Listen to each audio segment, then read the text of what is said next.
Hello everyone, we are live. Welcome to Let's Build. How are we all this evening? Remember to like and subscribe and all those other things that good YouTubers tell you to do, because it really does help the channel out quite a lot. And my ego's feeling very deflated after last week's failure on behalf of YouTube. Glad to have you all here with me tonight. We are going to be, hopefully, putting the final touches on the Thunderbolt and beginning on our next project, which will of course be a carriage built from an article written by Terry Gough in the September 1966 Railway Model. Unfortunately, Terry passed away a few weeks ago, and I thought a nice way to honour him would be to build one of his carriages live on stream. Who do we have in chat tonight? Hello, Alex the Mole. Hello, Max. Hello, Lady Alex. Good to have you all with us. Welcome, welcome, welcome. Let's begin. Things we are going to need tonight will include masking tape, because we are of course doing a lot more detail to Thunderbolt than we did before. You should just about be able to see I do actually have a picture of it up this evening. I have some temporary nameplates that I printed myself whilst I await the brass ones to arrive from Narrow Planet. If we can get some focus there, I believe we are going for the smaller ones. Hello, Killian! I would have never guessed it was you that was on time. Welcome, welcome, welcome. Of course, we have our selection of paints from last time. And our liquid gold for the brass sections. Let's begin.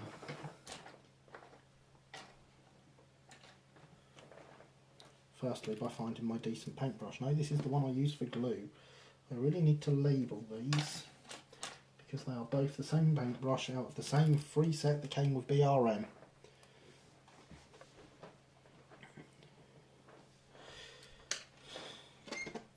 Now, I'm sure at least one of you must have at some point during the last stream, or in fact on any previous stream of this build, been shouting at me about things I've been doing. Because of course, as we may all remember, I rather permanently fitted the wheels to the chassis and the rods to the end of the axles. The thing is, I haven't painted the wheels or the chassis yet.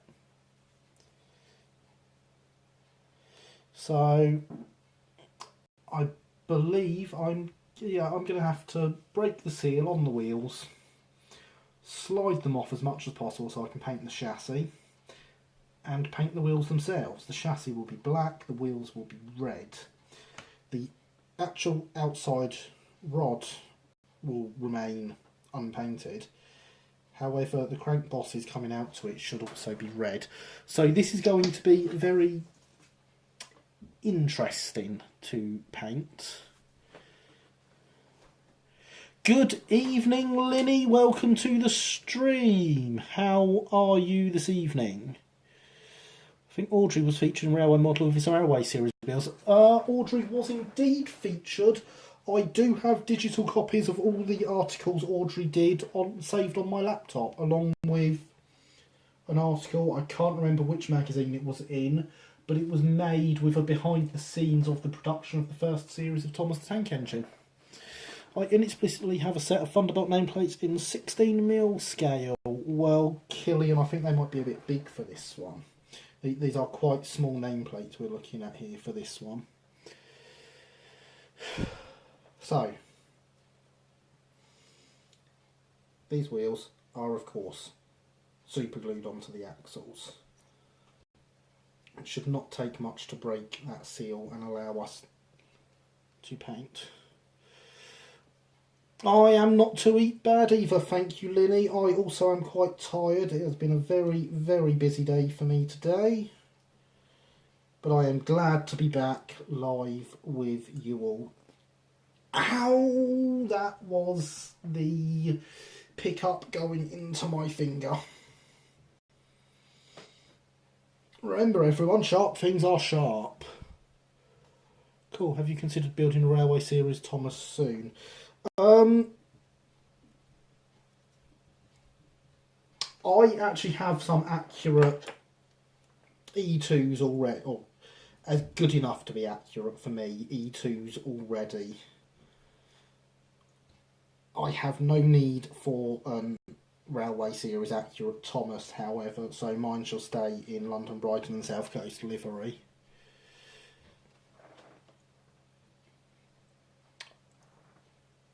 Good evening, Stephen. No, unfortunately, I cannot get the painting behind the wheels. I have been exploring doing just that, but I don't think me or my brushes are up to the job. It is a pain, but it is my own fault, and so I will just have to deal with it. Are the wheels quartered? The wheels on this themselves don't need to be, because of them being outside crank. It's telling you not to do it. It's out to get you, yeah.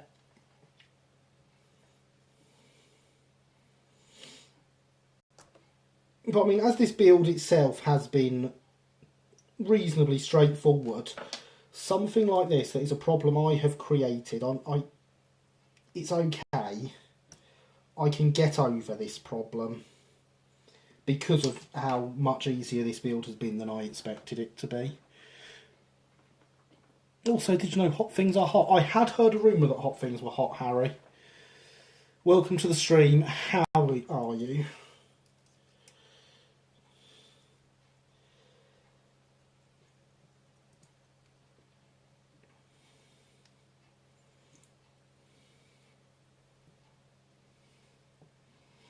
So this one here really does not want to come loose, which is weird because it will twist around on the axle.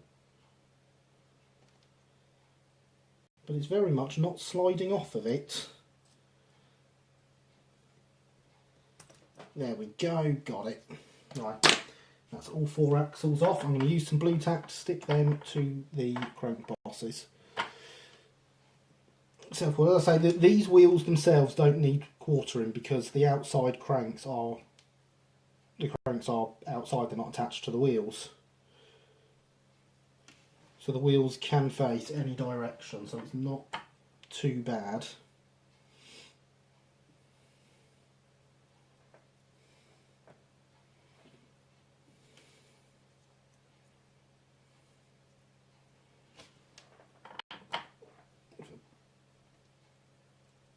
Bit of blue tack on them to hold the wheels at the end of the axles should give me plenty of space to paint round them.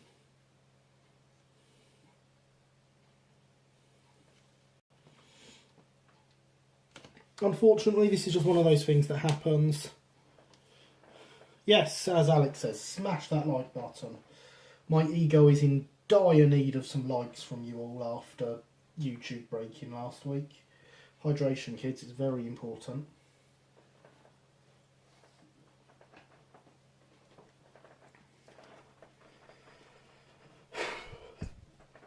I'm okay, thank you, Harry. Rather tired this evening, so there may be a few times I mess up because I'm tired. Very, very busy time of the year for me right now. Lots of birthdays and such forth.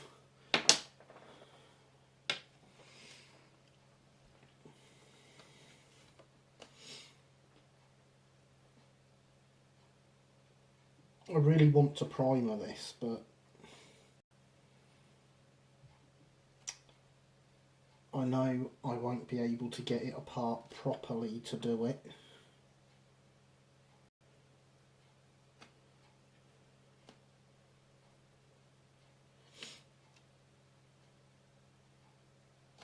And the rest of the logo has held the paint okay, but of course that is white metal rather than brass. This really, really should be primered.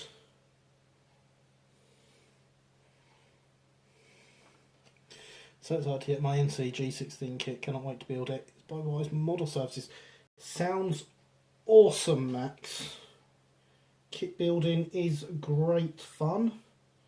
I hope you are going to post pictures and or videos somewhere that we can all see of the build or of the finished model.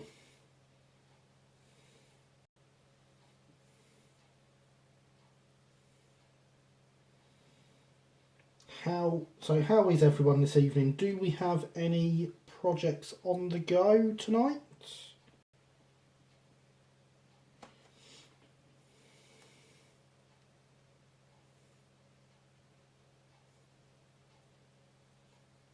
Or at all, not necessarily tonight. You will, Harry and Max? Excellent. I will look forward to seeing them.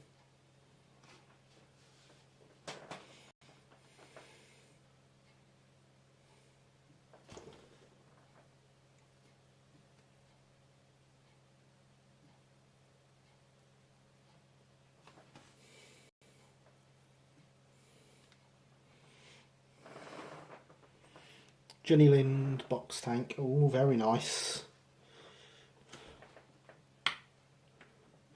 Messing around TSW as normal. Fair enough, Alex. Awesome approach would be use a metal black on the brass frames. It would. That'd be a very good alternate approach, Stephen. Metal black is wonderful. It makes life much easier and simpler, and it means the paint would never come off.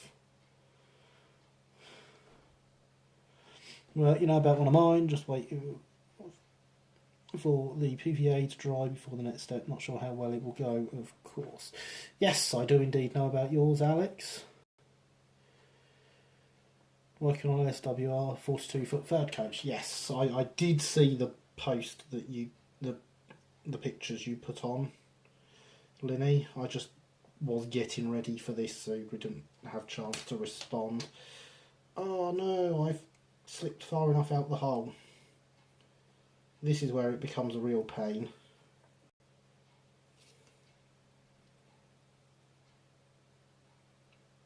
Because I've now got to get this has fallen out of alignment inside here, so the fin bit has come through and I've got to get it lined back up to post it back through the bearing.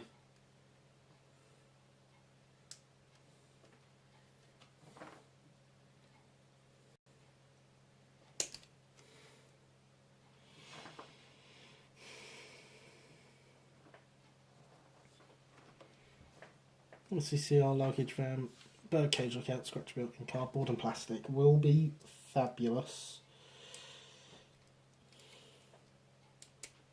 There we go.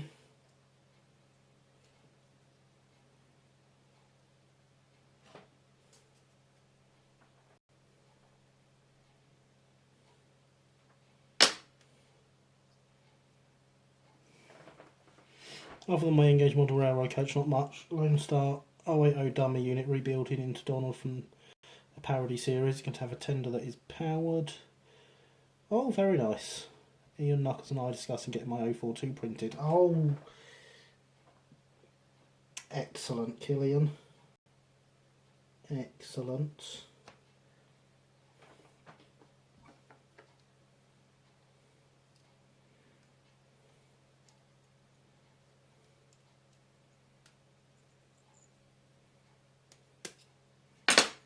That screw holding the frame has come loose. Loose enough I can push it round with a paintbrush. That's not good.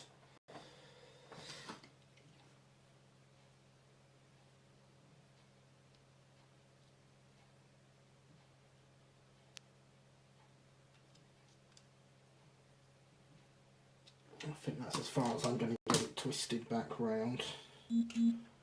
Hopefully that'll do.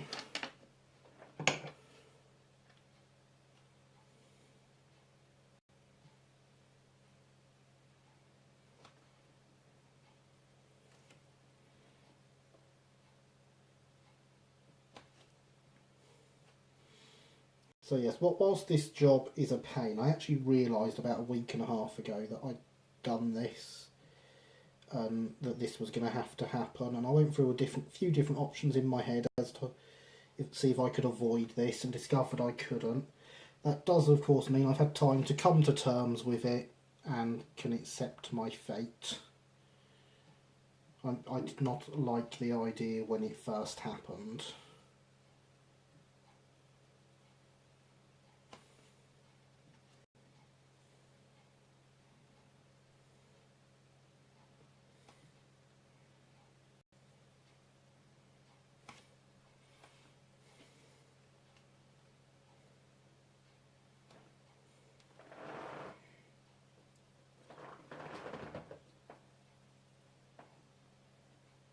So this, of course, gives us a much better looking chassis. We will leave this aside for now. We will not do the wheels until that has dried. So Killing Jimmy Smart Shot, Gavin Rose Knuckles Spark Shot SLs. 1 LBSC Cattle Wagon, 2 Dunbufford Stevenson Clark wagons, 1 Oxford Rail Dean Goods conversion to look like a proper Dean Goods.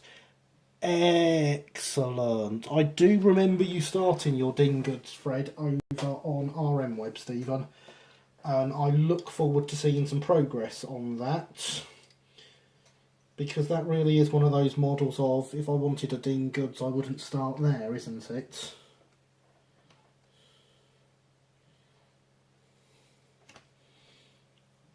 I'm looking forward to seeing you tackle it.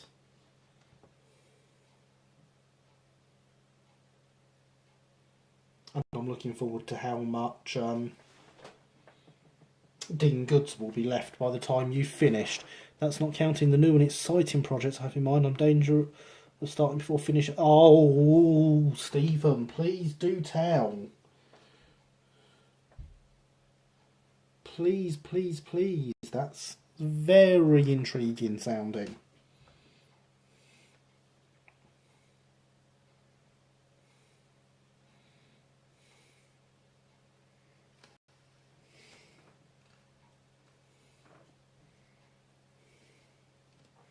Started, yes, carry on looking forward.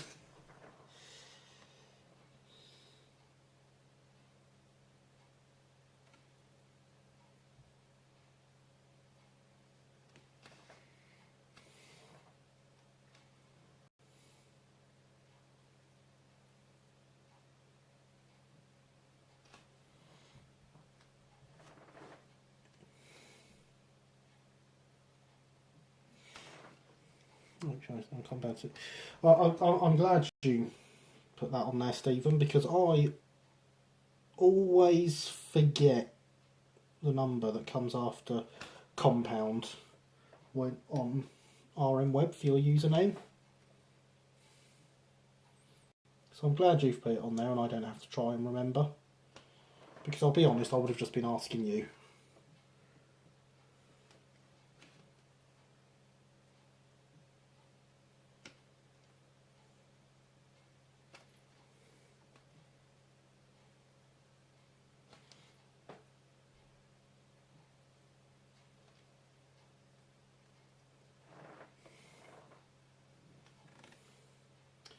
I would definitely advise checking out Stephen's stuff on RM Web as well, everyone. He's a very, very good modeller.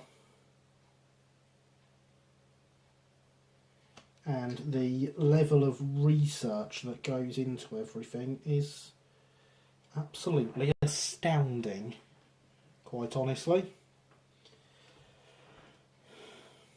Doing my best to keep the logo in positions where you can see it, but of course I need to occasionally move it to where I can see it in the light. More Dunbufford PO wagons inspired by a bit of 1897 film shot at Bushy LNWR available on the BFI free player. Oh, excellent. I do love Dunbufford wagons. That sounds absolutely brilliant.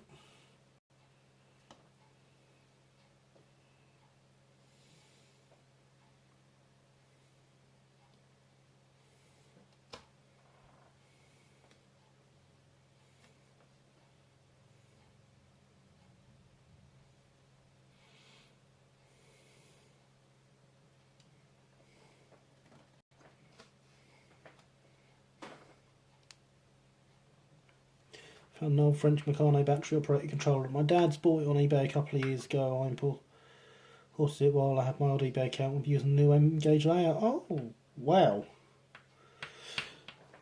As long as it is in very good condition. Old electronics can be a bit iffy, so do be careful there. I personally wouldn't use old electronics ever.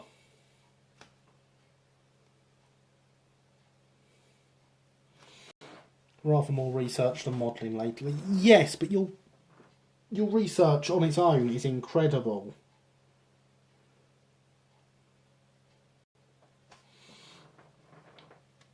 You know, I go onto your thread, and there are walls and walls of very nicely researched text, and it is always a very, very interesting read.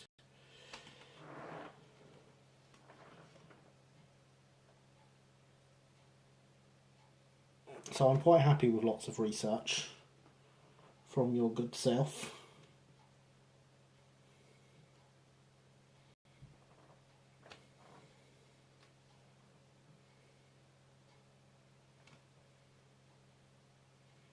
Right. That is the black tidied up.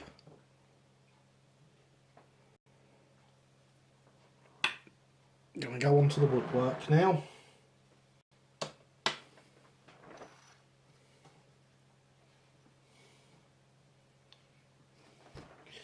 Battery power one, it should be okay, but if it remains powder, definitely a qualified sparky to have a look at it.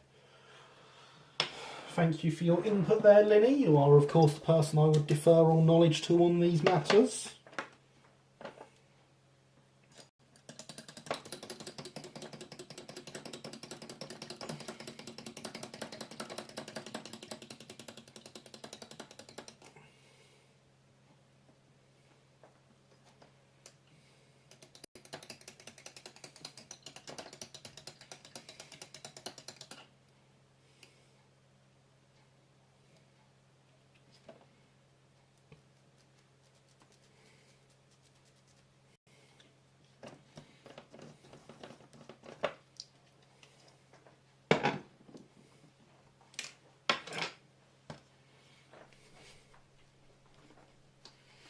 Don't worry, it's good condition. Double check the contacts tomorrow though. Battery power looks like it should be in superb condition. It looks like it has had very little use.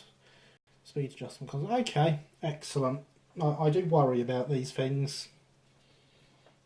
You know, I quite often see the auctions on eBay for vintage controllers, and I think, really, people are still selling those? You should not be selling those. You should be taking them down the tip.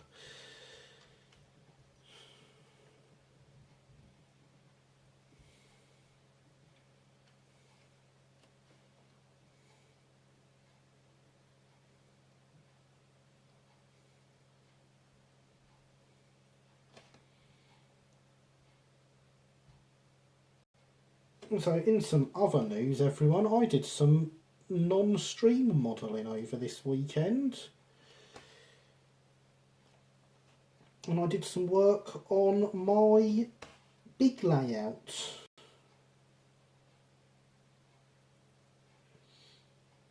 Which will be Hailsham Station in 1912. The London, Brighton and South Coast Railway.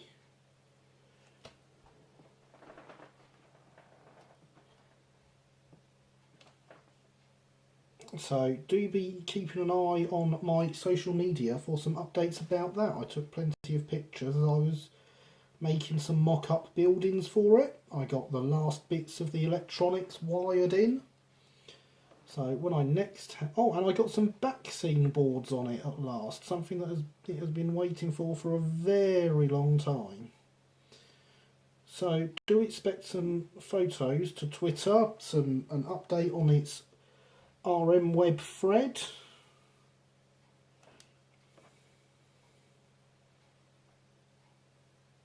It is all going to be happening. So once I get it back up, once it's next back up, I should have all the mock-up buildings finished by then. And I will do a video once it hits that point, as it last got an update, it last got a video update last April. So I've been rather slacking with that one.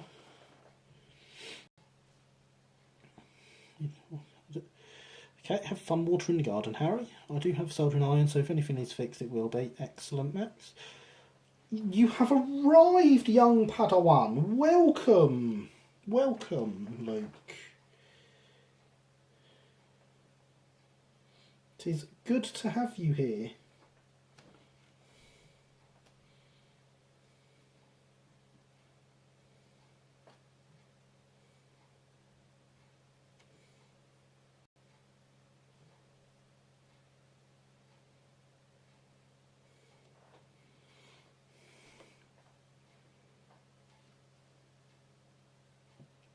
I am gracing your presence. You leave my presence alone.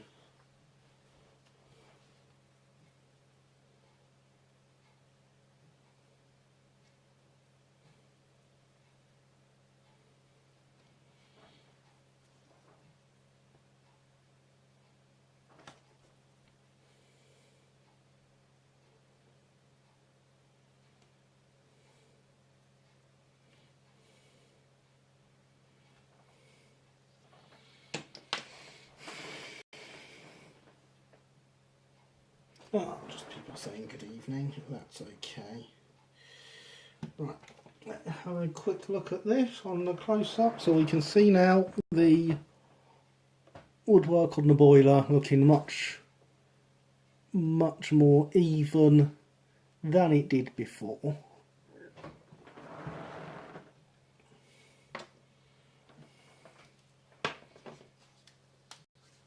I guess you'll do the... Yes, Luke, the carriage will be after this.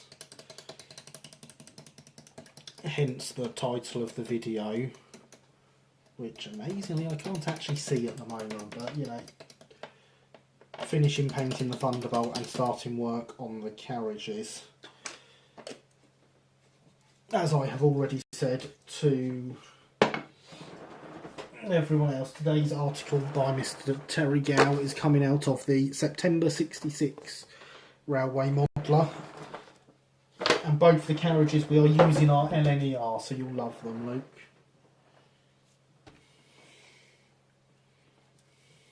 Well, actually, 1.5 LNER carriages, because one of them's an offcut from a previous coach I have made.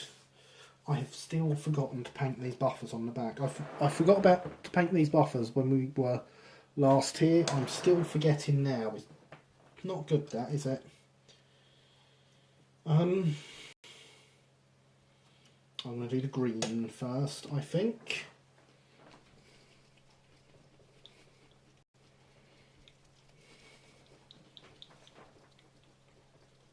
Yay, then I can learn from the master how to remove those GWR grab handle thingies. I'm telling you, Luke, as I said, it's just being very, very careful with the knife.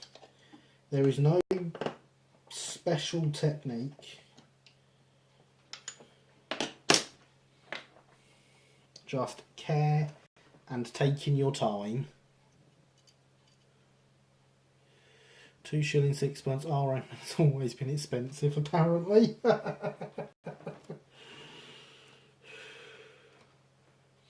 I wouldn't know what the going rate of a modelling magazine from 1966 is, Alex, to say whether that's expensive or not. I think RM might be the only one I've got copies of from then.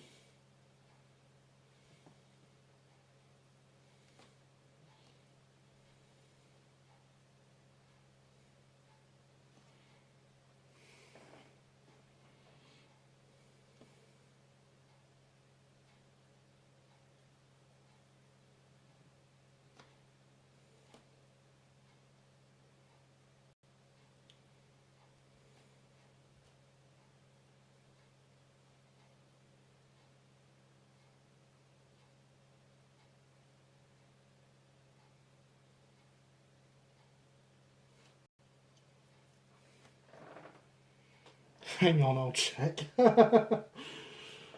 Oh, thanks, Killian.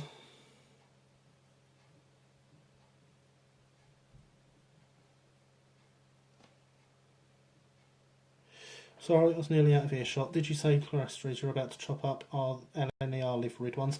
Yes, I did, Stephen. I did indeed. I have 1.5 LNER liverid ones to chop up. One of them has already lost half of it to a previous conversion. Should get my C16 kit. I just ordered it a few hours ago. Oh, cool. It's always good when these things are nice and prompt on arrival.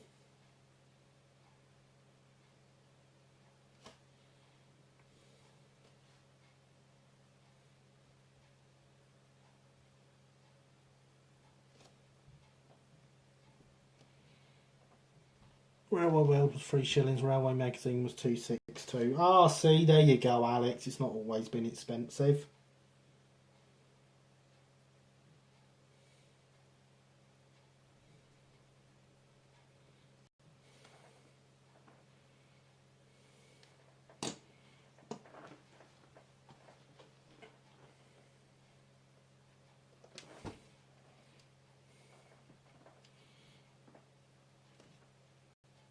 So I must say, not rushing this painting is making it go a lot better than it did last time.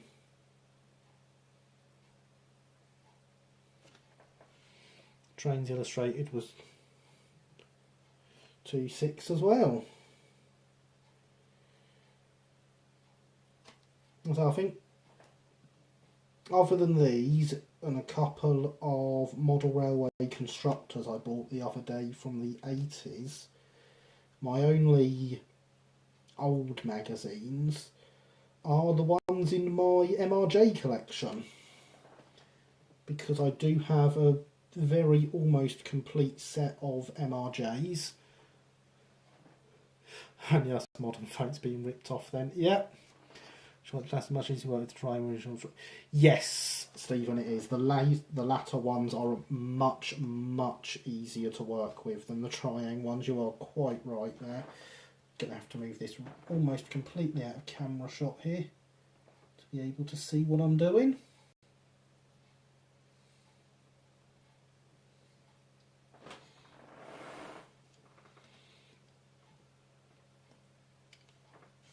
Yes, I have also used Triang originals on some of my conversions in the past, and the plastic is just nowhere near as good to work with as the latter ones. I also prefer using the latter ones for their bogies. Because the bogies are close enough for a little bit of modification to look like Brighton ones, the latter ones of course have clip-in bogies rather than the riveted on ones of the Triang originals, which make them much easier to pop off and pop back on again.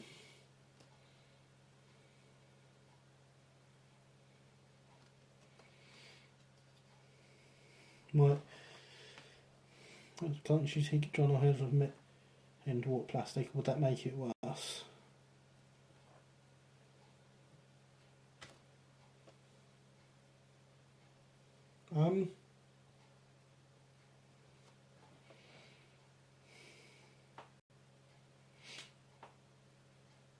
I mean, you could, but we've not got any warped plastic.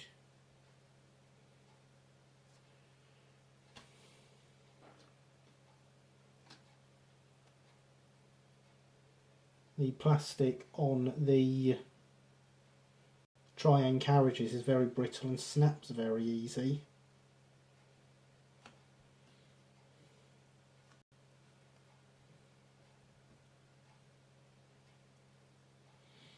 But yes, as I say, my MRJ collection starts from issue 0, and I think 129 is the first one I'm missing.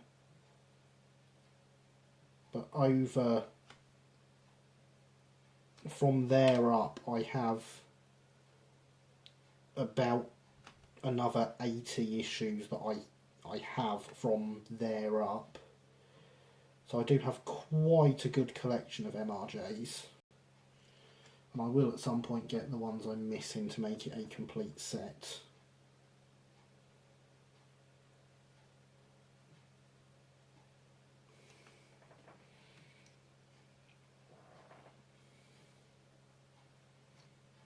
Because it's a very handy magazine with some very handy modelling in it.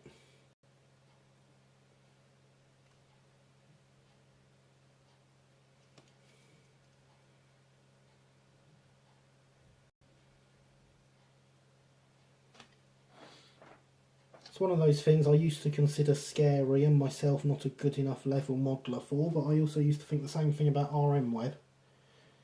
And I seem to be okay there, so...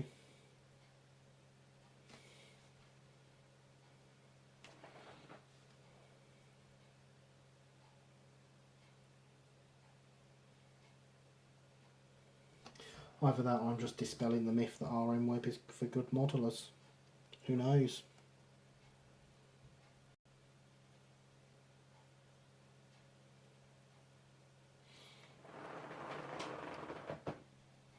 Looking much better already, if you ask me.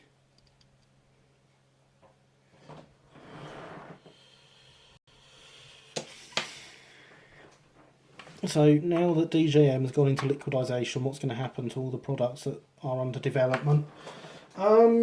Most likely, Luke, they will be sold on. Any work done will be scrapped. Nothing will happen with it, most likely.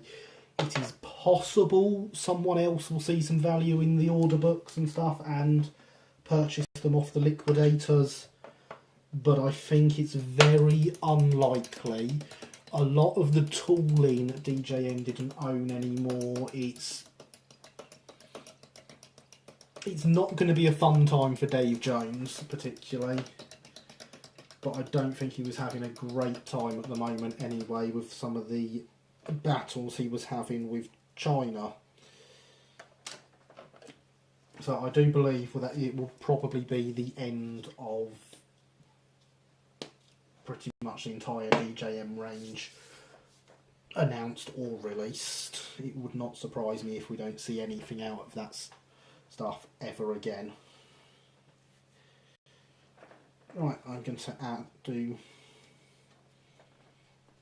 the red around the outside. I of course don't have much of this red left, I believe. I'm going to have to get some more. Shame really, I was going to get an Engage J94. You don't want Engage, Luke. You work in 4 mil. You know this. We've had this discussion.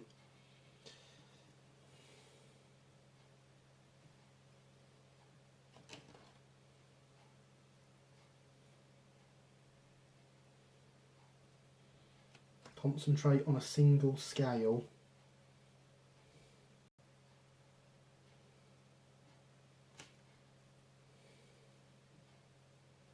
Your money can go further that way.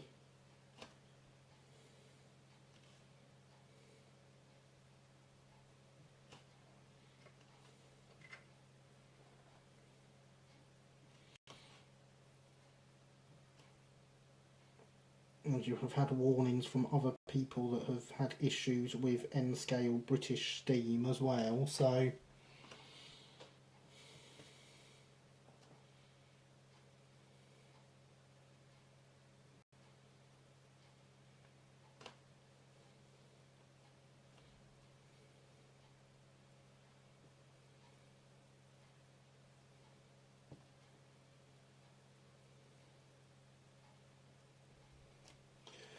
So I guess spares will be a pain to get now. Yeah, spares will be a pain to get now. Everything will be.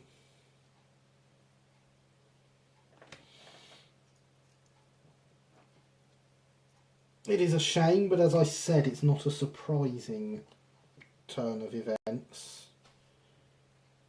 But it is definitely a shame, I do agree. You really should get yourself back on RM Web and find the thread about it and read it. I believe that will answer a lot of questions for you.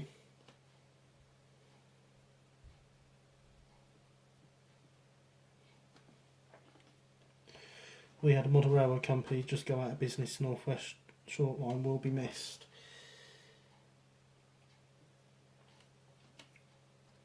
It is a shame when these things happen, isn't it? And of course, as a small business owner myself, I really do sympathise with these people.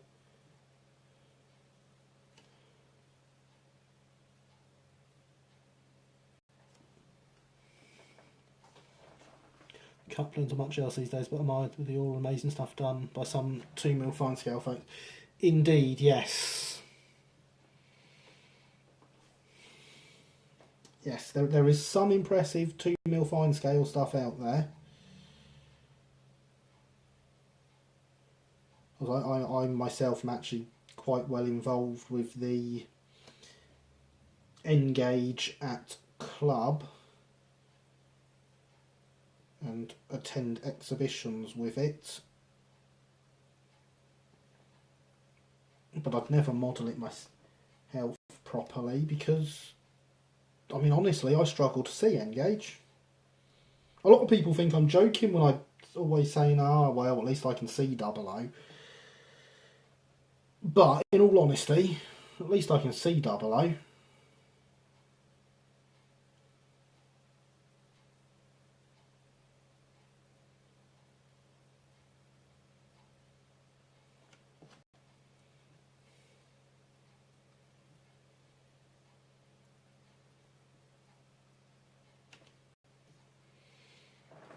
The RM with DJ and Fred, don't go there unless you really want to lose a few. Oh, it is a good... You don't need to read the whole thread, though. I will admit, I have read the whole thread. But I've been reading it as it's built up. I was there. I saw it when it only had 10 posts. It is a long old thread. But some of the things coming out in it about Dave's past are rather enlightening.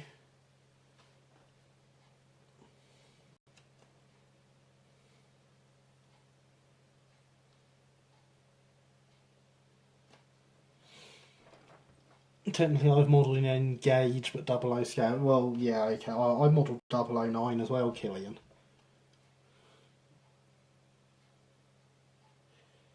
But again, 4mm scale, I can see 4mm.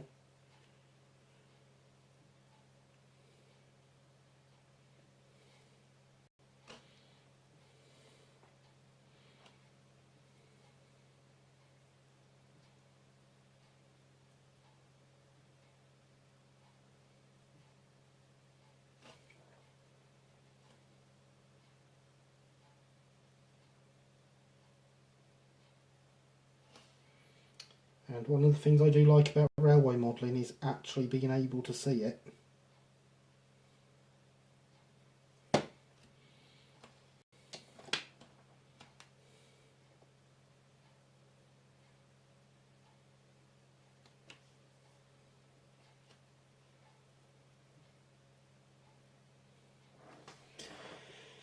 Yeah, got a couple of locos to print in fact. Ooh!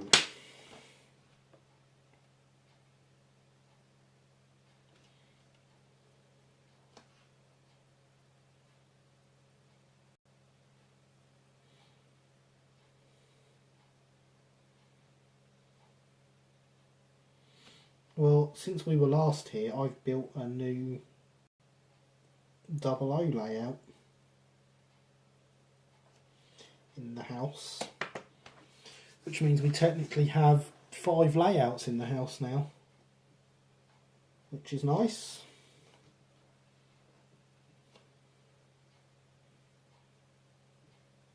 Although this new one shall probably not appear on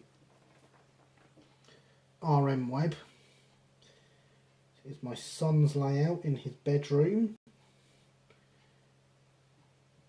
2-track fiddle yard coming into a station with an arrivals and a departures platform.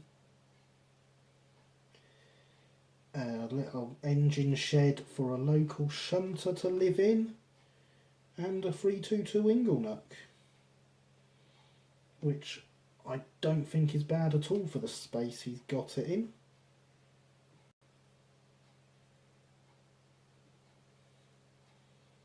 And it is Caledonian Railway. Hello, Christopher. Welcome. Does this workbench look familiar to you? This is where your korma was sat the other day.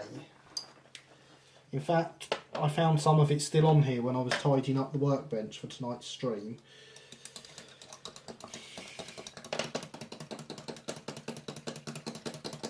I hope we've all smashed that like button too. Lots of likes would be very, very much appreciated. The ratings on the channel have certainly dropped a lot, missing out a stream. There'll be another 4 weeks till that picks back up. So, we can all see here just what a little bit more paint can do for us. She really does look a lot better for that second coat of paint.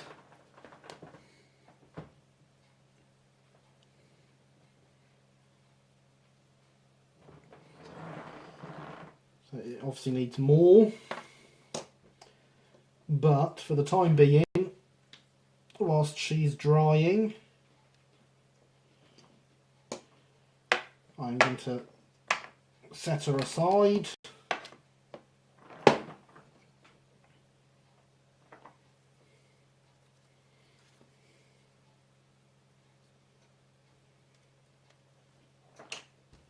Set the tools down.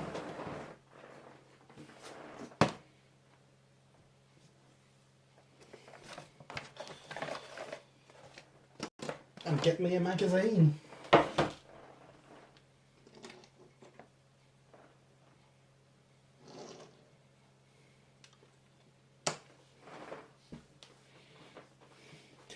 Pebbles metal like button. No, not at all. The free F from the 80s or 90s and is listed in the Universal Tank Engine.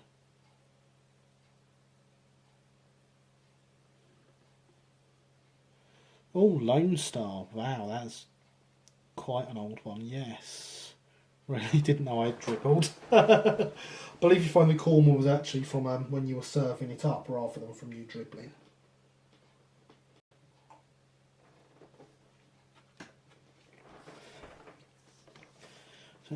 Good evening, Lancaster. I was watching Modeller's Corner on Friday and got workbench envy. Oh, is his workbench that good, is it? Is it better than my workbench? Because I want my workbench to be the best. Hello, Killian. Thank you again for the first. You're very welcome. Hello, Matt. Alright, lots of hellos. So, Mr. Terry Gough, Composites and Brake Thirds. This is part 2. Part 1 covered a third class carriage, I believe, which I have actually got one of. I've also got one of the brake thirds from this built. These parts, however, are going to give us... Oh no, that's why that's stuck on a separate bit. Give us another brake third. So what we have here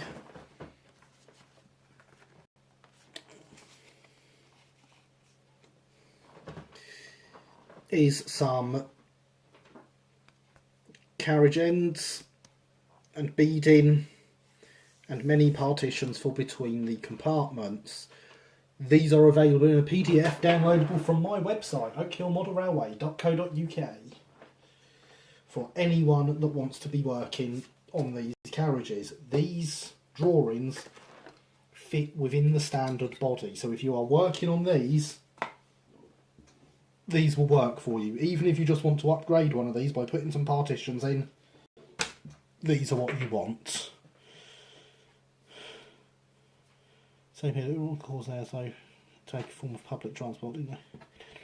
Missed host. Oh, okay. Yes, it had indeed. There was a few drips of it over the workbench. It's not the end of the world. Your workbench is better because it has Thunderbolt on it. Well, yeah, thank you, Killian. I'll take that. So the carriage we are going to be making is one of these, a rather distinctive Brighton carriage with the distinctive double guards compartment, as I've always seen it. Yay, more free downloads. Indeed, more free downloads, Harry. As I've said before, I'm not... Although the Patreon and stuff exists, that is at the request of Corbs. I am not doing this to make money, so... Indeed, anything I do like this will be free downloads. Sorry, our chat would have cleaned up. It's not a problem. Not a problem in the slightest. It took me all of 10 seconds to clean up. So do not worry about it. So yes, we want to go back onto this carriage. How well can you see that there? It's a bit shiny, isn't it? That's a bit better, I think.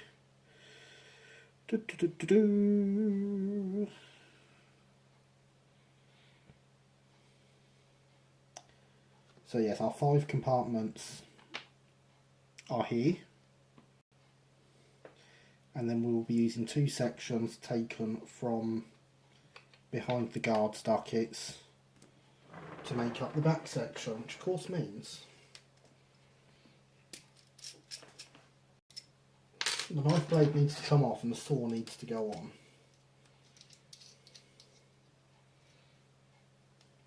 So we shall get that ready. We shall also strip down this carriage. This roof I don't think has a screw through it. Oh yes, it does have a screw right up to the roof. I thought I'd taken all these out.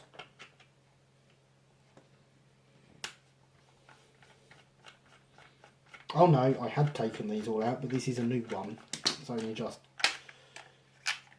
arrived. I picked it up the other day from the model shop whilst Mr. Lancaster was here. This roof, useless to us.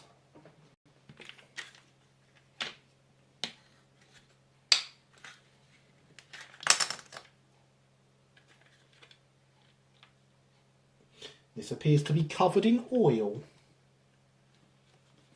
I think both are equally good, Killian. Different flavours of modelling though, but still it's fighting to look forward to the weekend.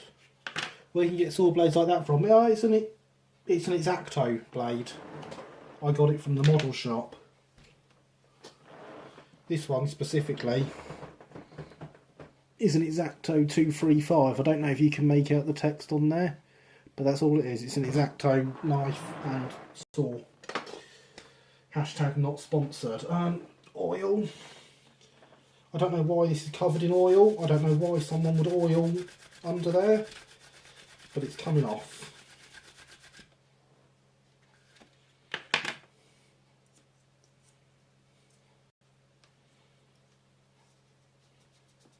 I mean, the modifications made to the other one of these I picked up were much stranger than having some oil in it, so I shan't ask too many questions.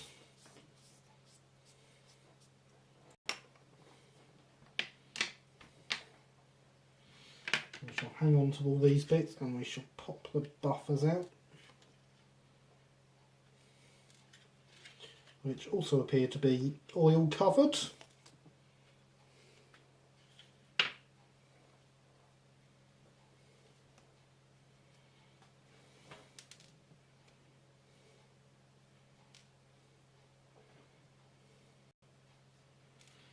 So I have in front of me a selection of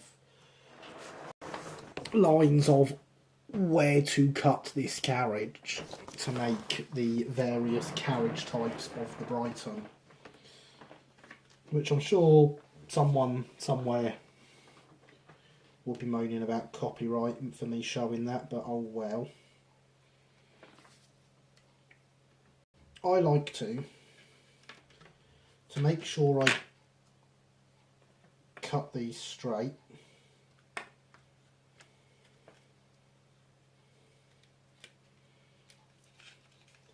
I run a bead of tape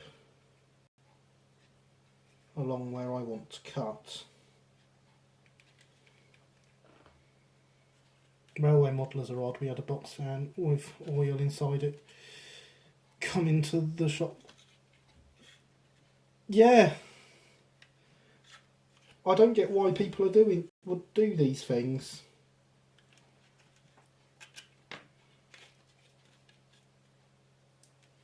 So for this, we want to keep this section this side,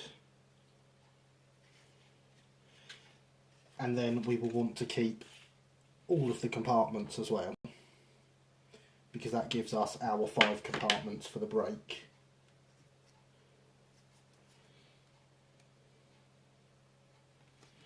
Obviously, using the tape gives me no, it doesn't stop me going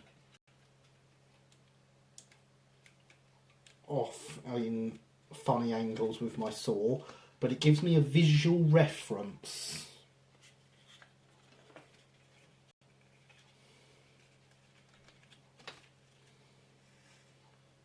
And it makes it much easier to see if I'm going off. There are, of course, tools you can get.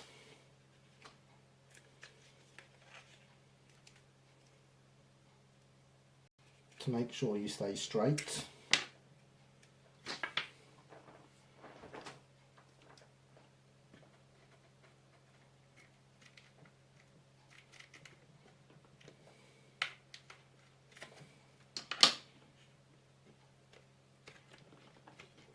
But I've always been quite happy with this method for my own use.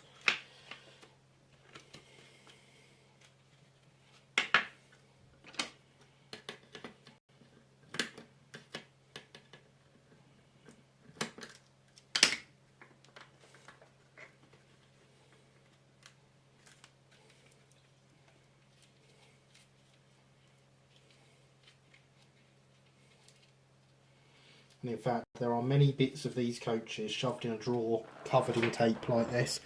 So you can see now, much easier to see. I'll be cutting down here and down here, both sides, and I can ensure that they're staying straight.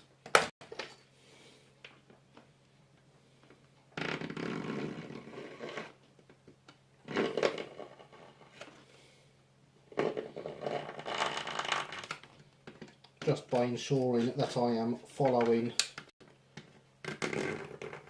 along the edge of the tape.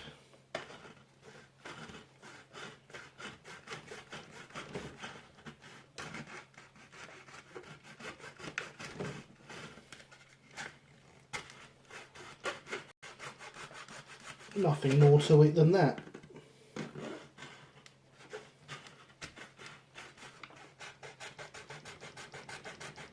This, of course, would be much easier if I had a sharp blade. Oh, I forgot to take the glazing out.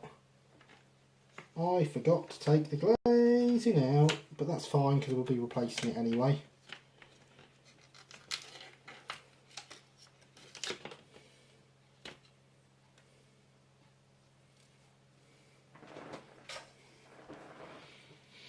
Given DJ's gone, should I start working on the austerity before testing? I don't think it will matter which way you do it. Actually, no, you haven't bought the austerity straight from DJ, have you? So you could still get a refund from the shop if it doesn't work. So I would test it first.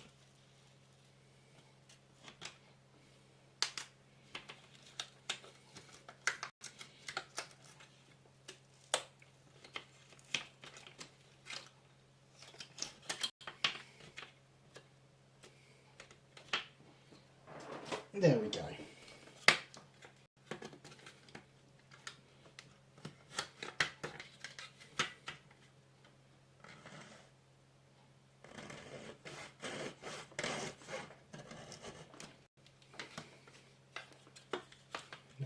I had to break my glazing to get it out. Oh no, there's no need to break the glazing in these ones.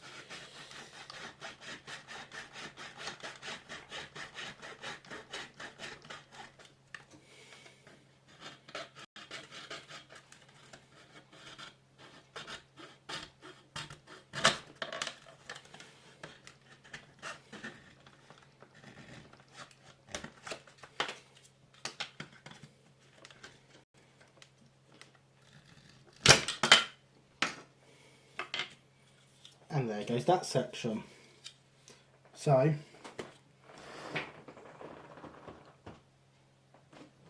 there is our 5 compartments.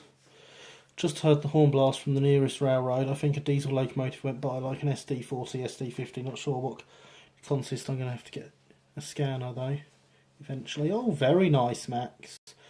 Also noticed my phone was on 1%, charging it now. Good idea. My phone, of course, is there. It is the camera. You are looking through my phone. So when you are watching me here, my phone is always on charge.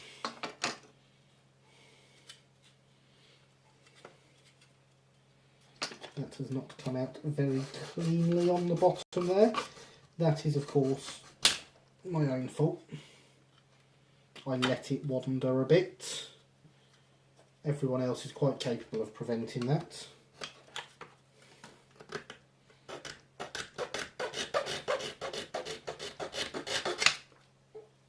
There we go. So that's our 5 compartments. We will, of course, be chopping off the end as well.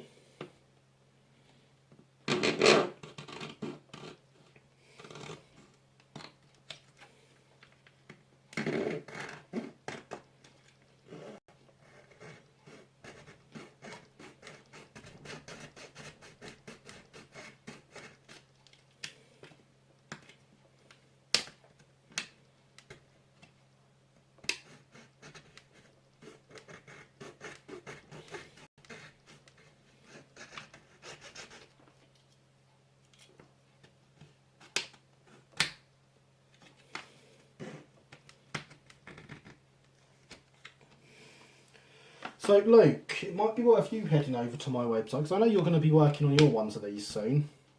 Heading over to my website, oakhillmodelrailway.co.uk. In the download section you can find the file for these, which gives you a nice template you can print out and cut to make compartment dividers for yours. Because of course you will need compartment dividers. They will work, you know, they work in these coaches as they are. There's no need for any adjustments for that. So they will still be of use to you, and they make a huge difference to carriages having compartment dividers in.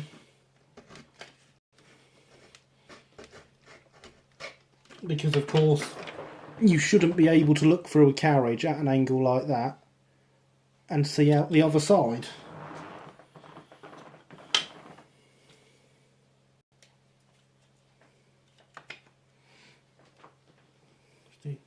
Love the SD40 myself. Might pick up a model at the Greenbirds train show in Ensket during the month of July. Ooh, very nice.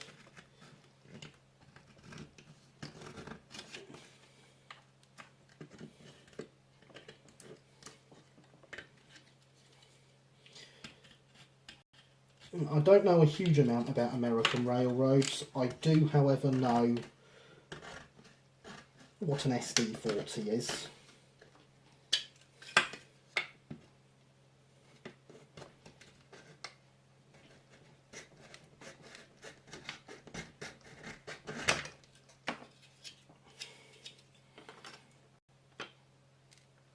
So there is brake section number 1. Now, so the ends will have to come off these, and we want another brake section the same as that. So, quick drink, because of course hydration is important. We're an hour into stream and I'm barely into my first glass. This is very odd, but it's not as hot here today, so...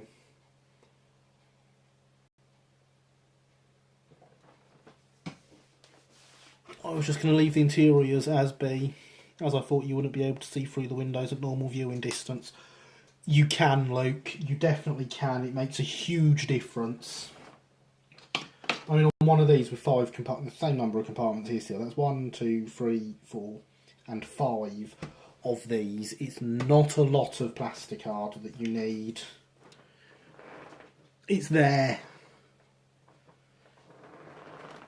And it's well worth the effort to add compartment dividers in. They are all I add to carriages anymore. I don't do the rest of the interior anymore, but that bit I do. So here we have the bit chopped out the middle. Now gone.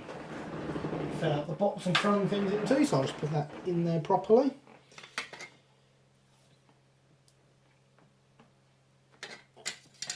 We want to tape from this side.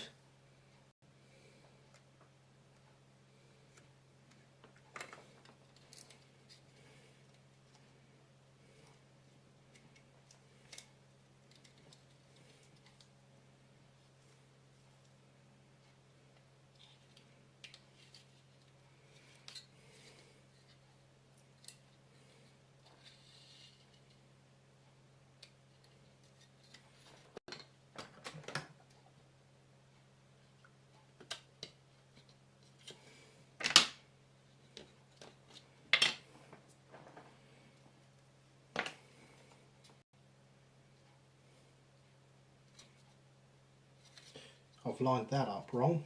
That was silly. Loving the build so far. Thank you, Max.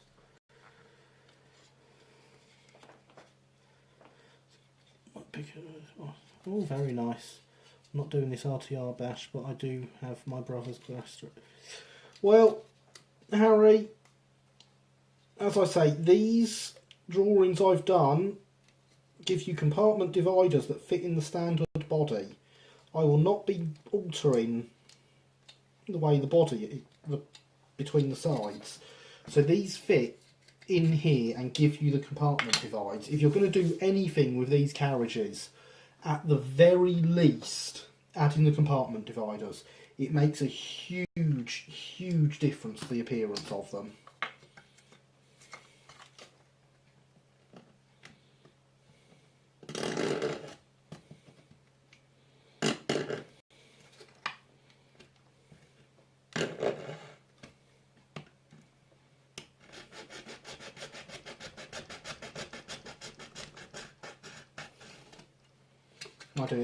I do it with all my carriages that come without compartment dividers, get them added.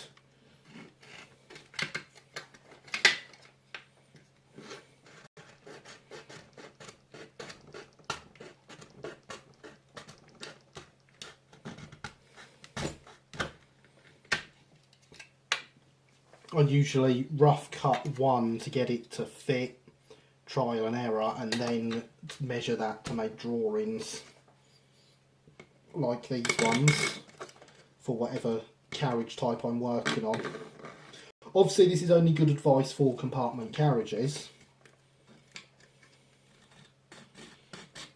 but in the case of these they really couldn't be anything else without a lot of work.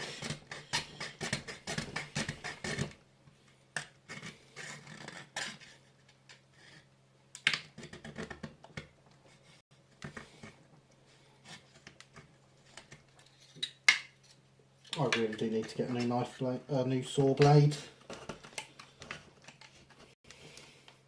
I know what this month's Patreon money is being spent on. That was my thinking. Also, what fit seats might 3D print them. I don't worry about seats anymore. I've got carriages that I've done full interiors to. I spent a long time on some carriage interiors. I was very proud of how much work I put into them. But in all honesty, you can't see it unless you take the roof off. So I wouldn't bother with seating, personally.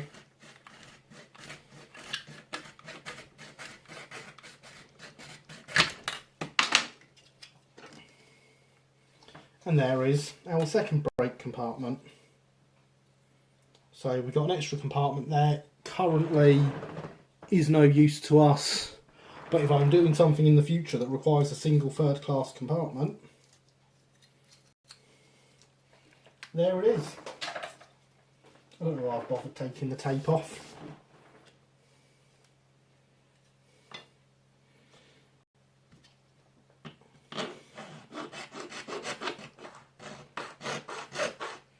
I see everything. And so now we know, people, Harry has the sixth sense.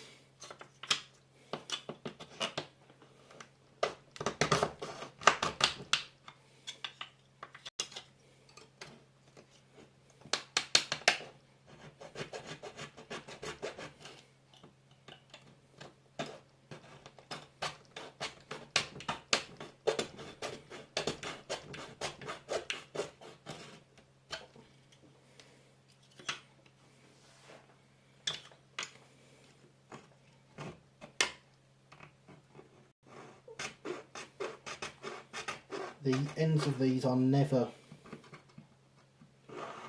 particularly fun to saw off.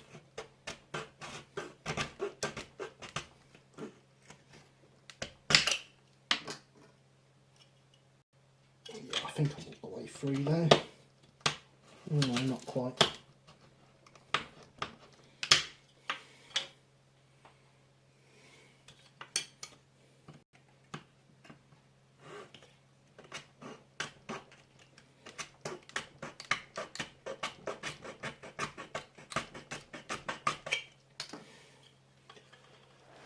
Inspired by your earlier brushmanship, I've been touching the black ironwork of my 5 and 9 Brighton Open A's. I apologise I've only been half listening, not watching, but you have my full attention now.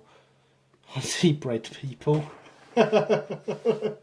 Alex has been baking gingerbread men, obviously. Well, welcome back to the land of full attention, Stephen. Good to have you here. But I am very glad I've inspired you to do some modelling. That is exactly what this is all about. We were just discussing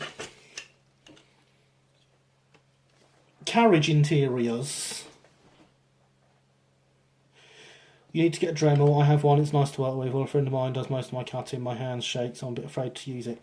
Matt, a Dremel would be a great thing to use. Of course, the problem is it's 10 past 10 at night and I have neighbours. They would not be impressed. So any work that happens on stream will be hand cut. And this would be, on these carriages, a 5-minute job if I had a decent saw blade on here.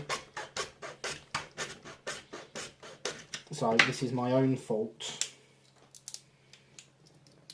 Becky Inch, prime the interior of Bella Birmingham. The only thing you missed, Stephen, is I said that Harry, it obviously has the sixth sense because he sees everything.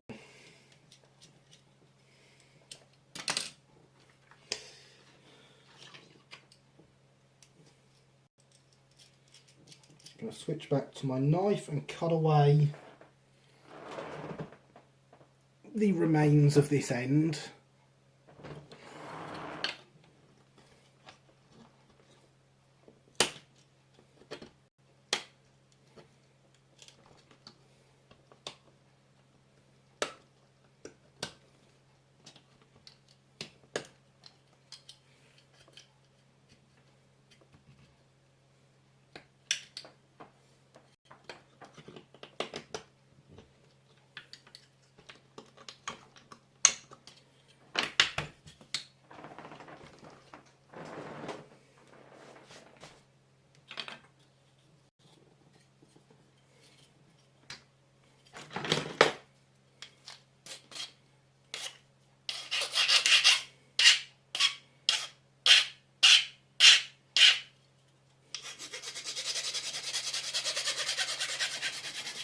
I don't actually know where my decent file's gone. I must have been using it when I was building baseboards the other day.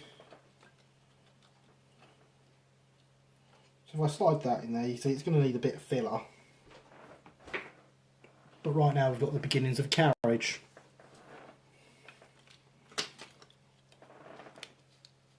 That is, in my opinion, remarkably close to a Brighton carriage right now.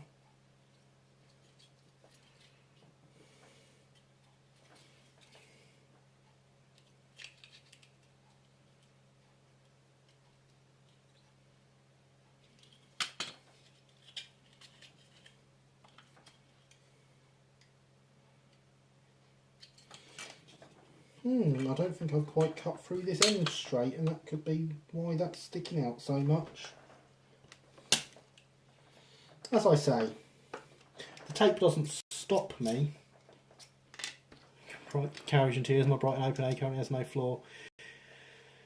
If I'm going to put a sheet stroke tarpaulin on the wagon, do I need a floor? Not really, Stephen, but I know you are, of course, quite a carriage pendant.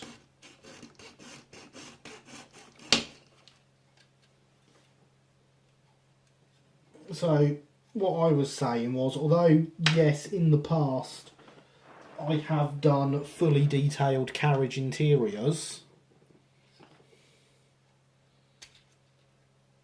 I don't anymore because, you know, once the compartment dividers are in, it's very dark in there and I can't actually see any interior. So I don't bother with any more than that.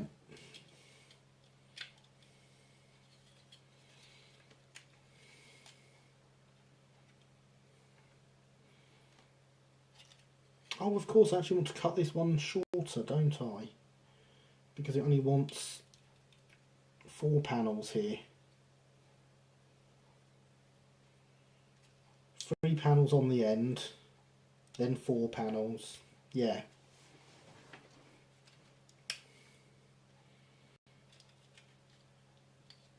That was silly of me, although I have confirmed that the problem with this was indeed that I hadn't cut down straight.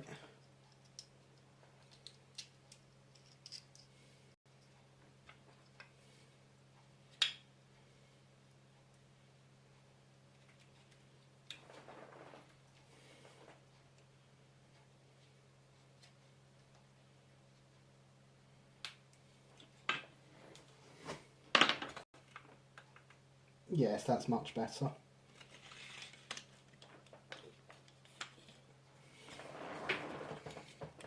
So as we can see now, they fit together reasonably nicely now. Well, I've been inspired doing modelling. I've been doing a bit of book hunting. I forgot to pack loads of books up. Found what I wanted, some BR 80s, 90s travel vouchers, Vive la Rail Builders. Rail Riders, sorry. Tiredness kicking in. Right, so I'm actually going to cut an extra compartment off this section. An extra panel off this section, sorry.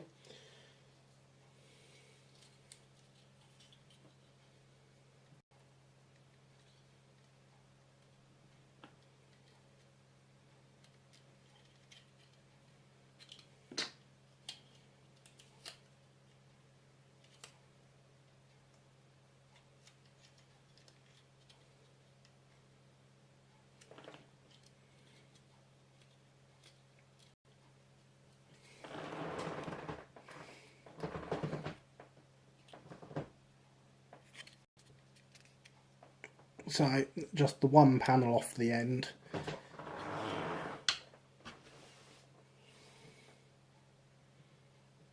It should be 2 panels off the end. I'm glad I haven't cut into this yet, because it's 4 in the middle. Cutting 1 off would still leave us 5.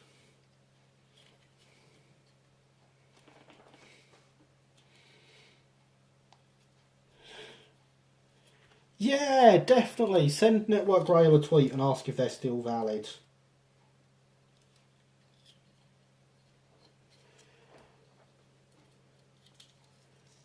I'm young yet, not under 18. Roughhead.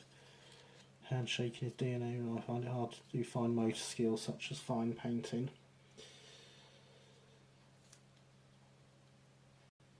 Well, I like to think I'm young, Harry. Max, sorry. I like to think I'm young, but I mean, my 2 kids and my divorce tell me otherwise.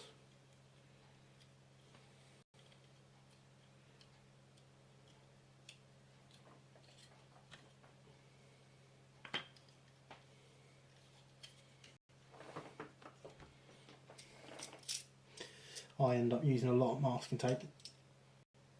Yes, I use loads and loads and loads of masking tape. Yeah, I do appreciate my good fine motor skills. Wouldn't worry too much about it. I'm just practicing and struggle my skills a lot of time. Gary and Linny will vouch, but patience, take time, practice will pay off.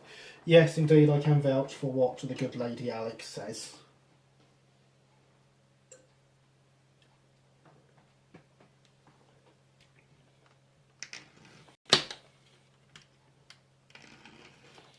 And she is a fine modeller.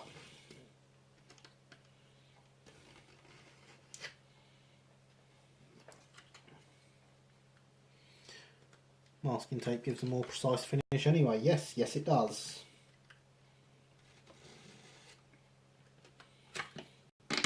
And I will be using masking tape when we go back onto this. It's one of the reasons I want to make sure the paint is fully cured before we do anything else with it, is so that the masking tape can't pull it off.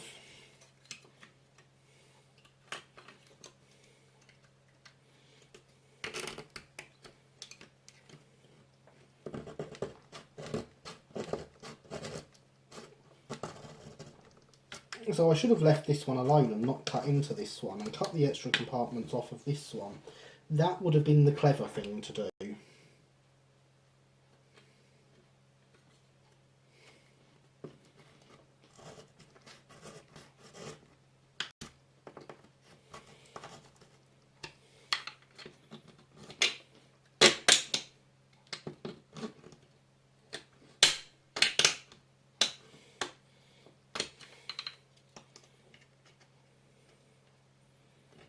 Of course, if you wanted to see the clever thing to do, you wouldn't be over on my stream, would you?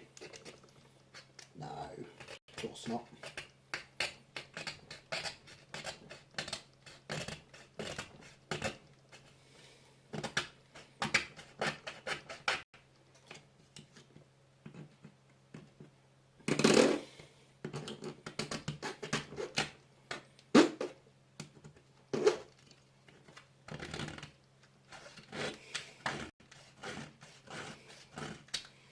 Does until the paint sticks better to the tape than it does the blasted model, and you're welcome. Exactly what Alex is saying there about the tape sticking better to the paint than the model is why I want to leave that to cure for a while and not rush into it.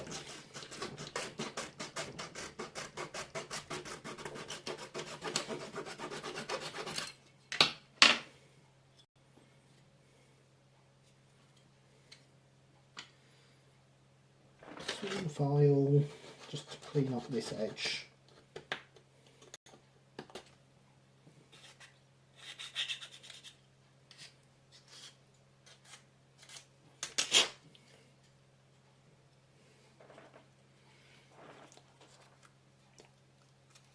Oi, Mr. Host. Oi, what, Mr. Christopher?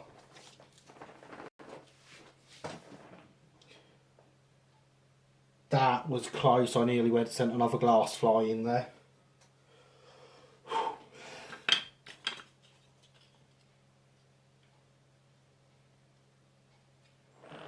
So there we go. Now we've got the right number of panels. Much better.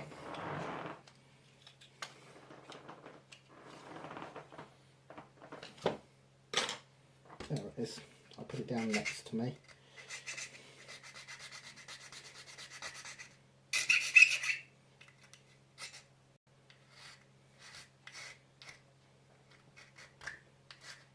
What am I getting annoyed at? Don't start trash talking your stream. Well, I mean, I make enough mistakes. My stream isn't about being clever. It's about showing what can be achieved by the average person.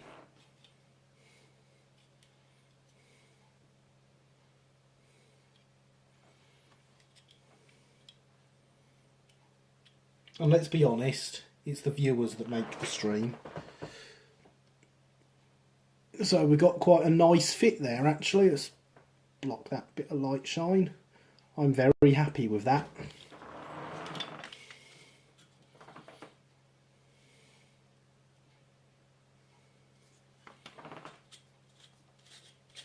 So I'm going to clean up the edge of this one.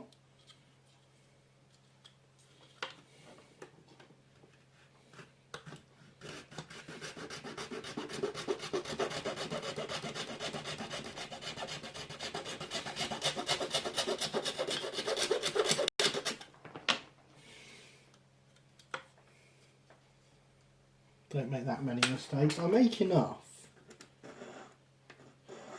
I mean, I'll be honest, I'm impressed with the lack of mistakes so far this evening.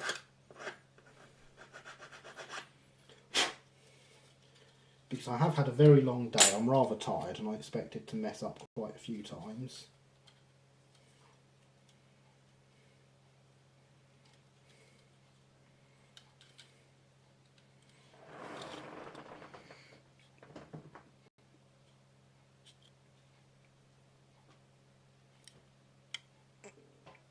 So again, we got quite a nice fit there. I'm very happy.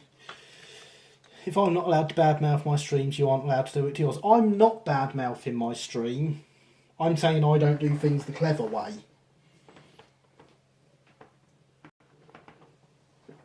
Remember kids, hydration. Very, very important.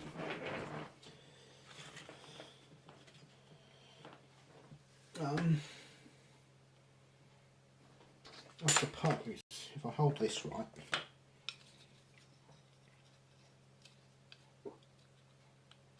in theory I could get it all to sit on there.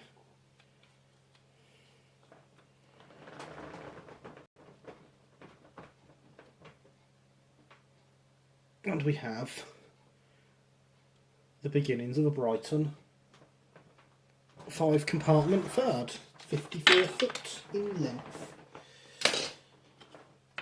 I need to cut the ends off these two bits, and then we need to get working on the dividers and get it stuck together.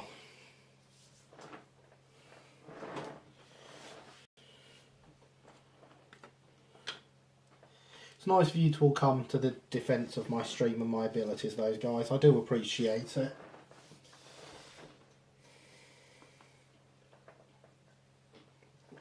We'll finish off that last mouthful.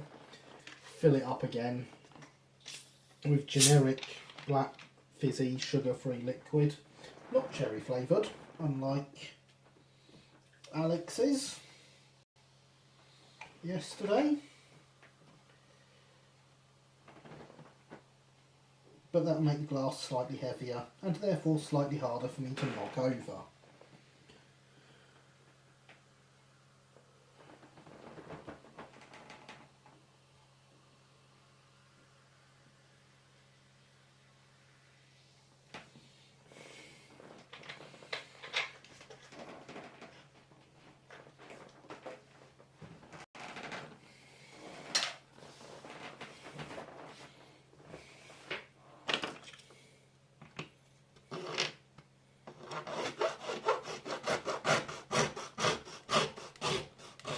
See, that's how cutting through these should go.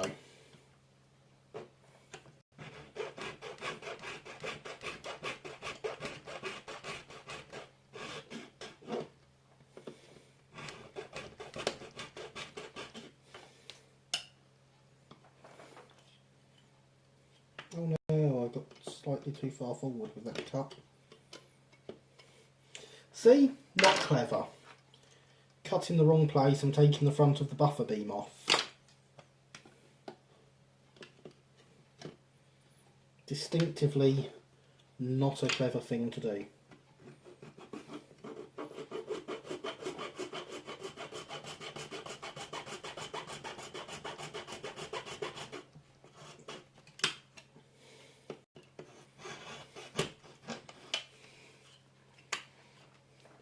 Funnily enough, that's because you're an awesome streamer of awesome streams.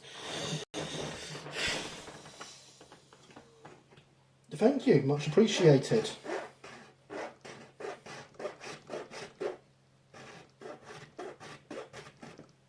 But none of that changes the fact that my ways of doing things are not necessarily the cleverest way of doing things.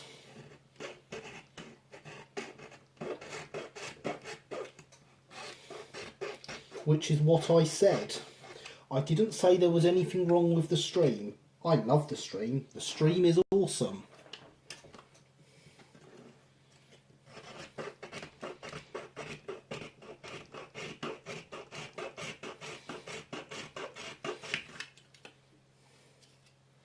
I, however, am not smarter than the average modeller. Something, something, picnic baskets. Bye! See, that was silly. That hurt. Don't do it. Don't let it quite snap under your fingers like that. If I was a clever modeller, you see, I'd have a sharp saw blade and a sharp knife blade. And as I was in the model shop only a couple of days ago, I would definitely have those things if I were clever.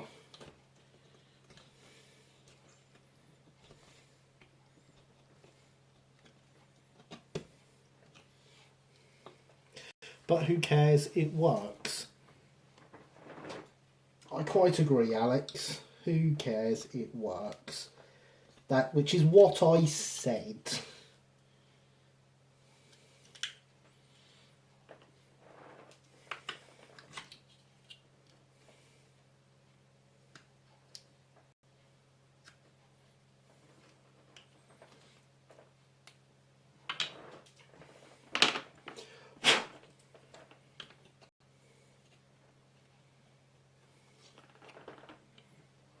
So that is that section.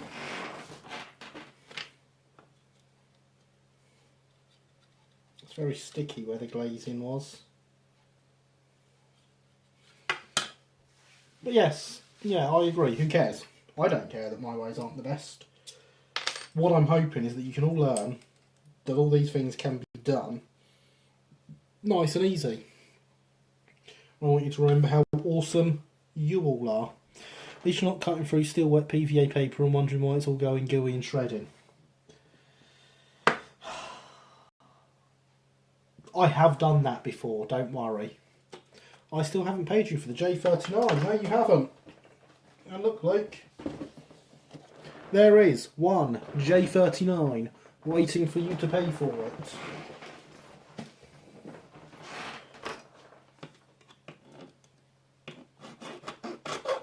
Who knows, by the time you pay for it, Hailsham might have a post office again so I can get it sent straight off. Wouldn't that be novel?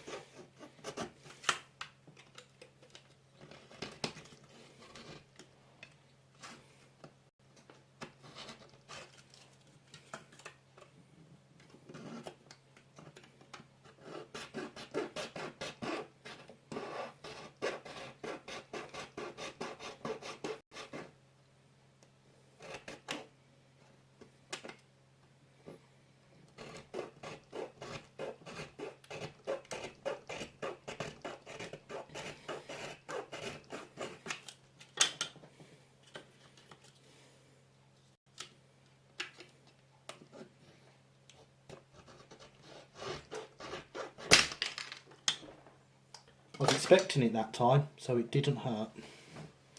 That was a very random statement. It was a very random statement. But, you know, you're just letting everyone know how reliable you are about paying for things.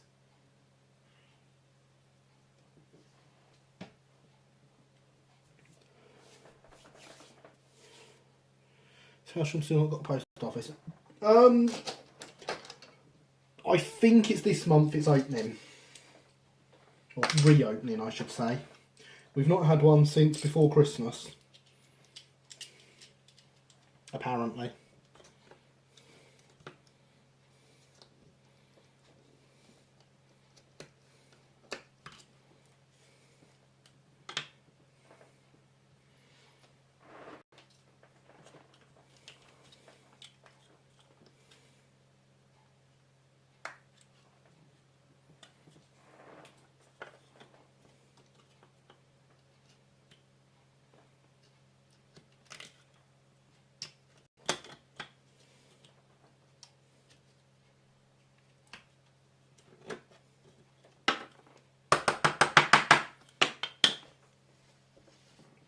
Right then, there we go. There's our 3 sections.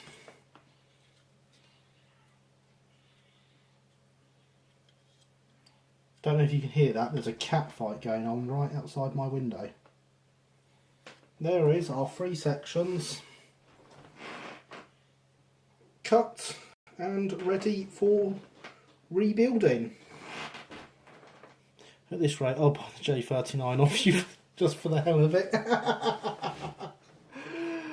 So what happened to House and Post Office? It had to close. The postmaster retired, and there was no one took over the franchise soon enough. The council offered to subsidise someone taking over the franchise. Someone got very close to the final stages of having the licence and then pulled out, and it just left us with not enough time for alternate arrangements to be made.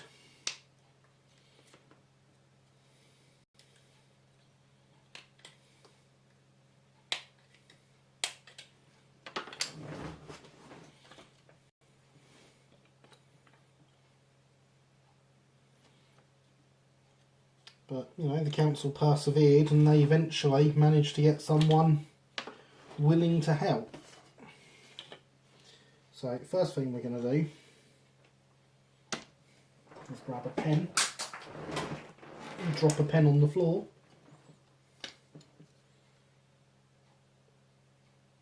And we're going to make a mark about there, because that is how long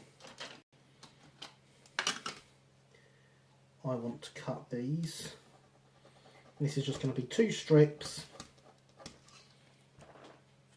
to go across and strengthen the joints.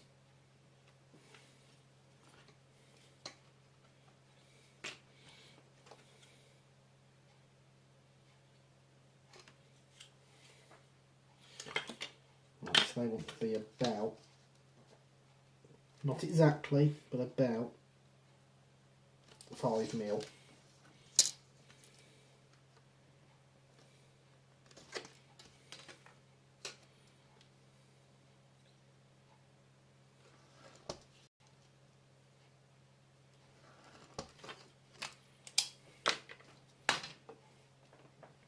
Hooray for House from the Post Office, I want my airbrush back. Tell you what, Luke, I've been waiting for you to pay for that J39 a lot longer than you've been waiting for your airbrush back.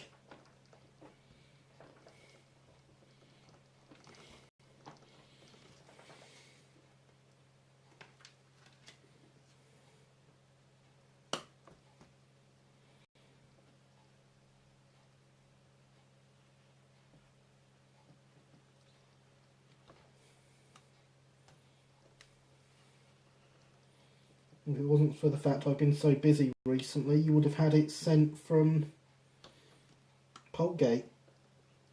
But I've just not been able to get down there during its opening times.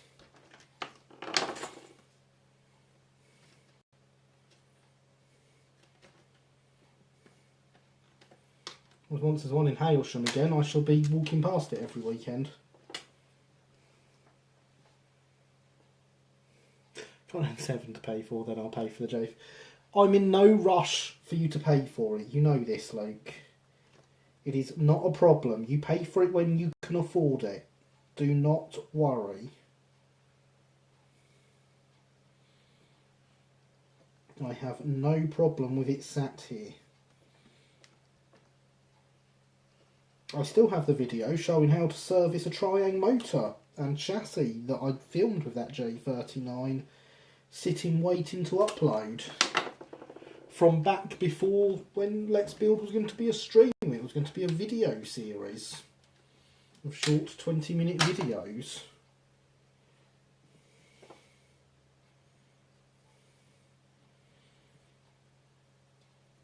I might have to cut out the first bit of that video if I upload it, because it does a series overview, which is obviously very, very wrong now.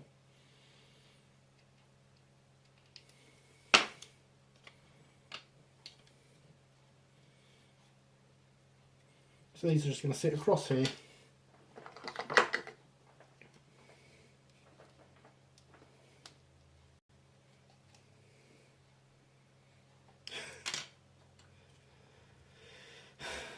Kachogari is patient. I will send the heavies round by now to get them. See, that's the thing, Alex. I know where he lives. I could send the heavies round. I also know some heavies.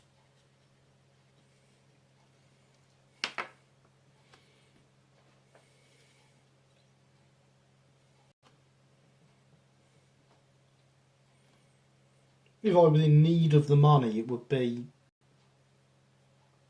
a different matter.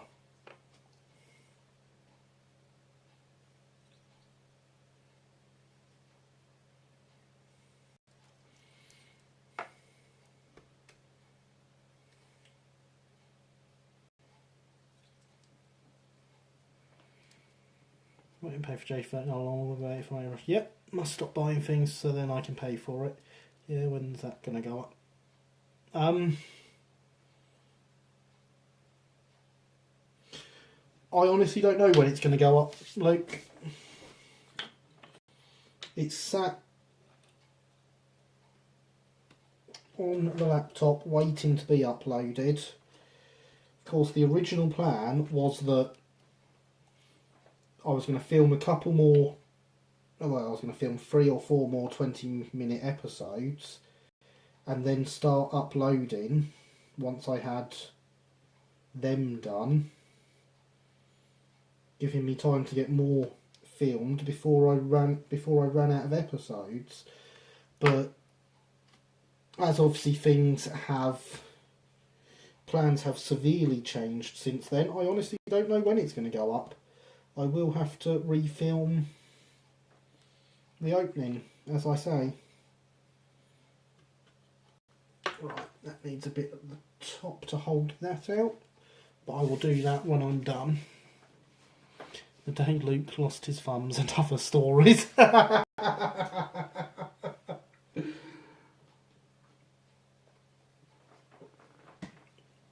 Kneecaps, Alex. Kneecaps.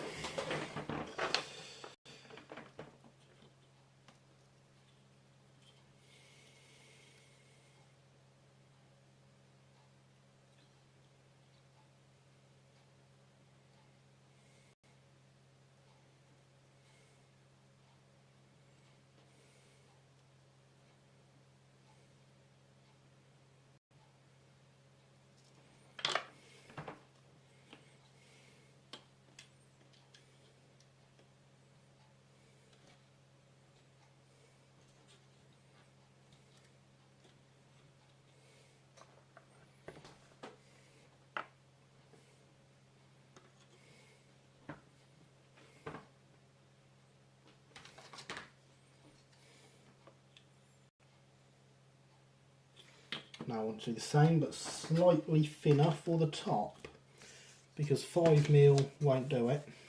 True, I was thinking of a Red Dwarf reference. Ah yes, I had forgotten about that.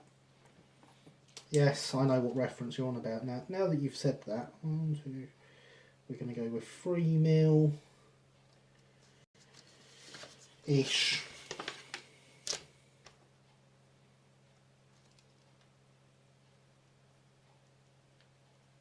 Again, we're not in exact science territory for widths here.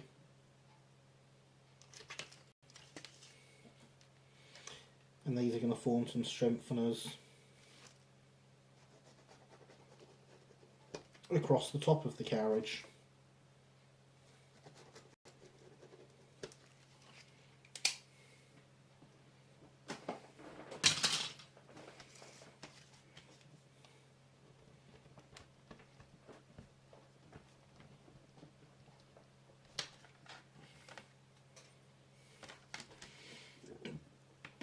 Maybe servicing XO4 on stream might be better. Then I can then send you my E2 to service because I probably won't get round to it. Luke, I have plenty of XO4s that I can service. You seem to be forgetting that they are my favourite motor. In fact, I have at least one kit to do on stream that will be taking an XO4, so I could service an XO4 on stream as part of that kit build.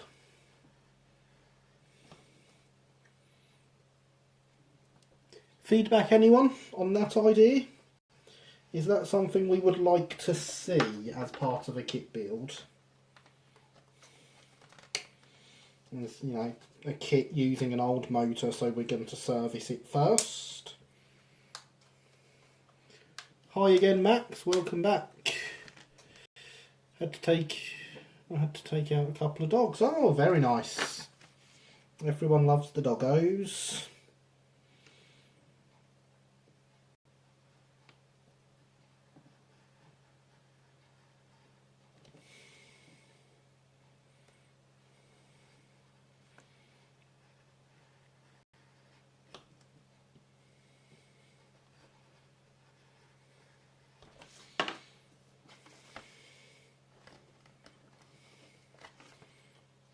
I do like working with such thin plastic hard that I can cut it so easily.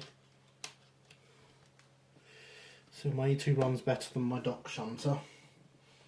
Not an XO4, the dock shunter, so that wouldn't quite work the same. Alex says yes, brilliant.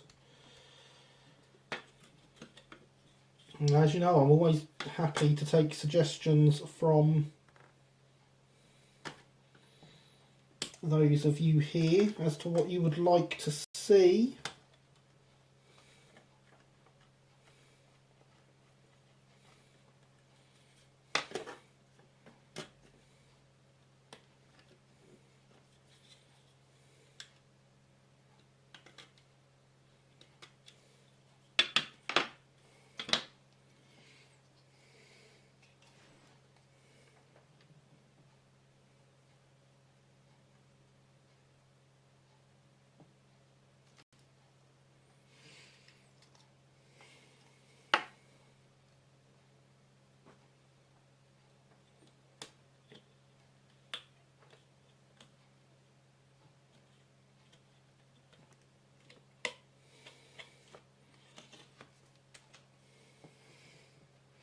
Sounds good. Person would always try to replace motors where possible. For those who prefer the vintage route, the irony of me saying that, I say go for it.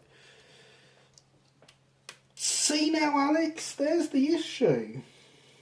I would never try and replace an XO4 with the right love and attention. Those XO4s can be better than modern motors and are completely serviceable by the modeler. So if you ever replace any XO4s with modern motors, do feel free to stick them in a nice parcel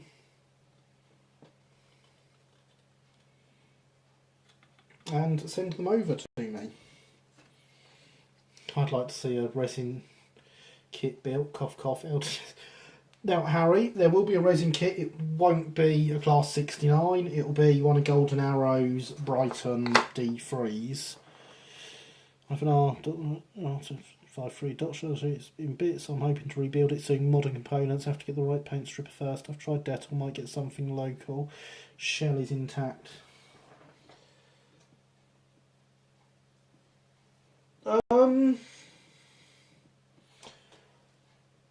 I don't think you have, actually,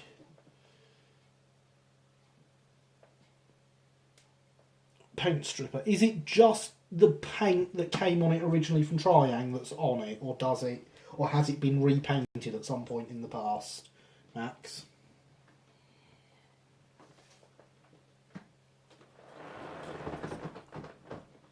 So there we go, we have one long carriage. I mean, it's kind of empty. I know they are, but I relish an open cab. As I say, Alex, you want to get rid of them, stick them in a box, you know my address. They will find a good home.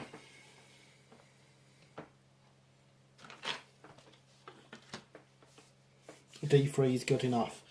Well, that's okay then, Harry, because it is sat in a box waiting to appear on stream.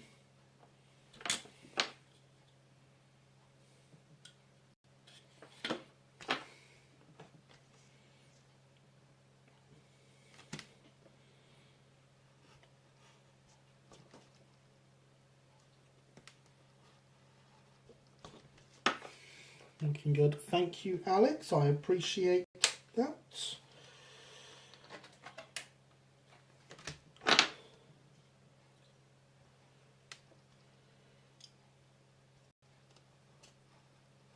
So I'm just cutting out roughly the break end partition.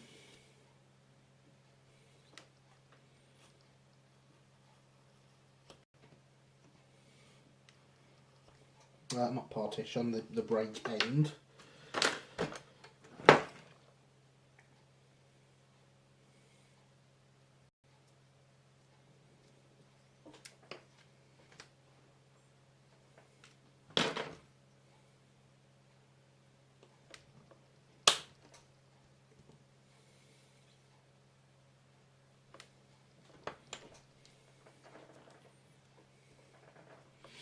No, I've repainted it. One short repainted by me. Fair enough, Matt. I was going to suggest what you could use if it was original triang stuff to remove, because I have done plenty of that in the past. Need kits first, lad, but if I do buy one with an XO4, then yes, they'll come your way. Much appreciated, Alex. Much appreciated.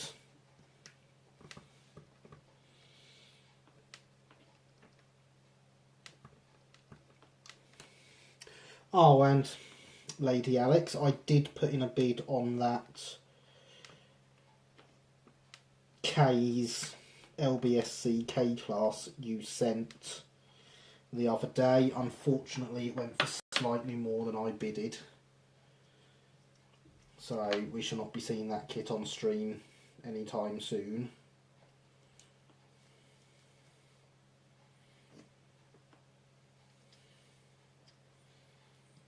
But thank you for sending it. That is, of course, a kit I am on the lookout for. I do like those locos and they are appropriate for my layout. Yep, that's the break end. Oh.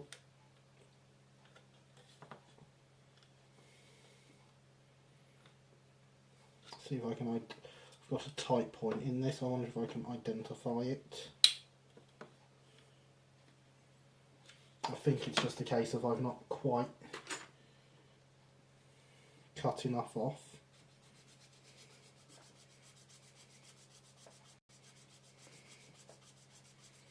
And then I won't be the only one to suffer golden arrow kits. I've got 3 on the go now. Yeah, they're not the greatest kits, are they, Harry? D3440, yeah. Well, yes, indeed, Stephen. D3440. I can't remember the number, but one of them was named Uckfield, which is the identity it will take because of my club affiliation there. The class that took down the Luftwaffe. Indeed it did, Killian.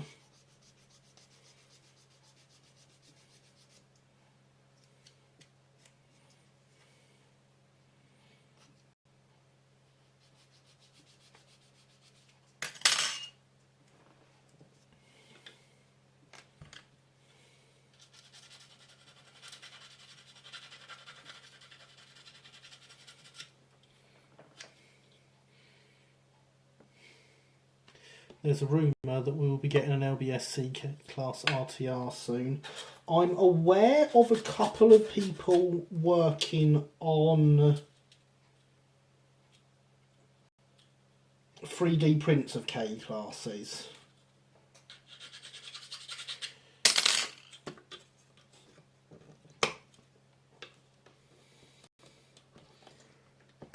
But I am yet to see any results from them. Be very interesting if we did get a ready to run one.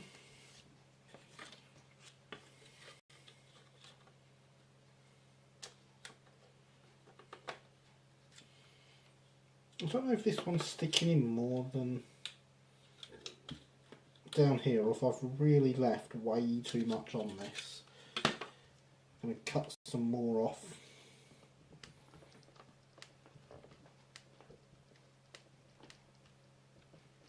with the knife, because it's very possible I actually adjusted these files slightly and have made these wider than they should be.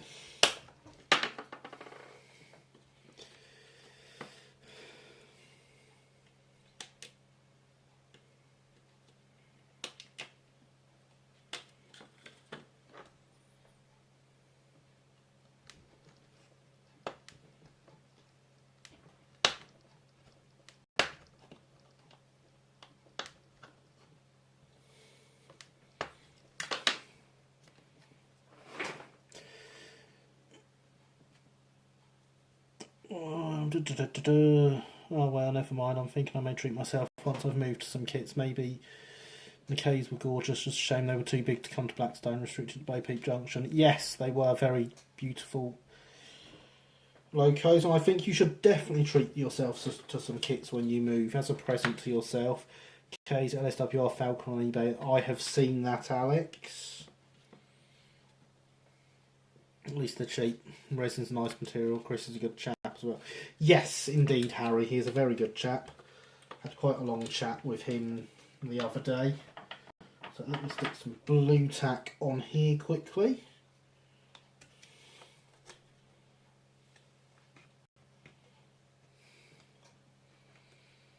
Chris loves self-care, dropped in for coffee. Oh, people predicting Backman making K-Class, but I don't think they will. If anyone does make it, I'd like it to be Backman. Most have been removed and discarded. I think they've actually messed up a few buys. And Diesel's kept clean, but we'll be excited for the rebuild. So, the ends fit. I believe I've actually made this one wider than it's supposed to be, because I believe this is made to panelling width, which covers the ends, and that's why I had to cut a bit off to fit it in there. But I certainly never made it to that depth. I'm unsure about the room in the case personally. I believe people heard in the past about other models. Yeah, it seems an unlikely one to me, but I would love to be wrong about that.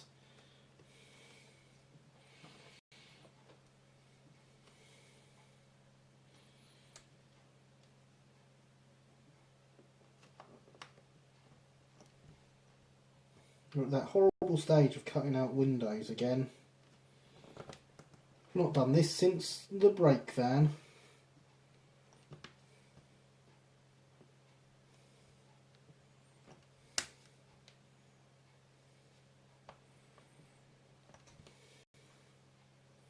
The thing is, I can actually cut this one out straight.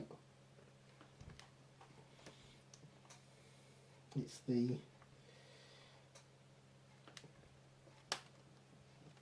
section of panelling that goes over it I have to get the curves in.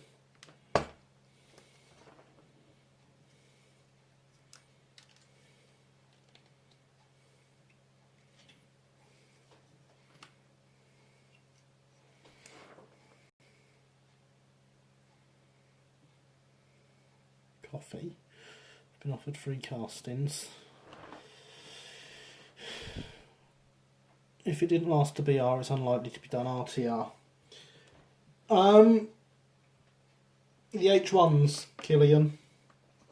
Admittedly not much different to the H2s, but the H1s never made it into BR livery. One of them did survive into BR ownership, but they had already been withdrawn and did not run under BR.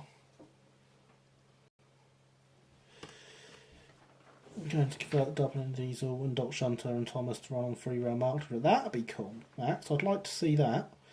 Just reading up on Billington, assistant to Johnson at Derby, so evidently that's where he got the idea of trailing bogey was the way forward from Stroudley's D1. I believe he did actually, yes. I believe I have seen it stated somewhere that the trailing bogey was something he bought with him from Derby. Yes, I will give you that.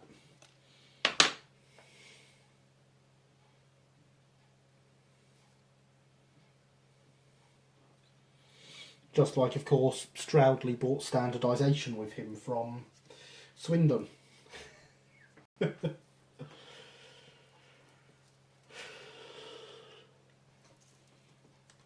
said D1s were more likely than the Ks. It would be good to see a D1.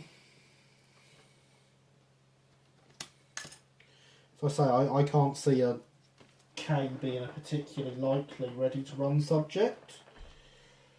I wouldn't be so adamantly looking for kits of one if I did think it was. Certainly not the price that the Ks go for.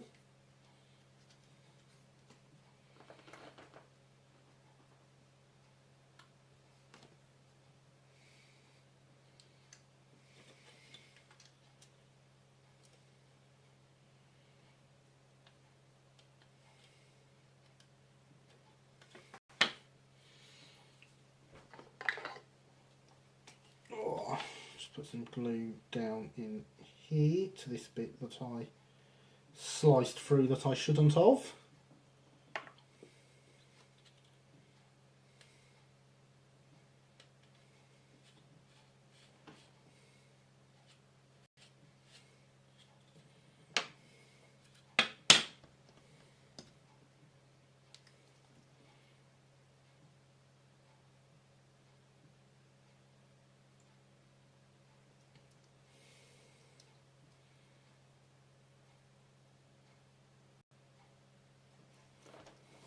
And some round the edges of that.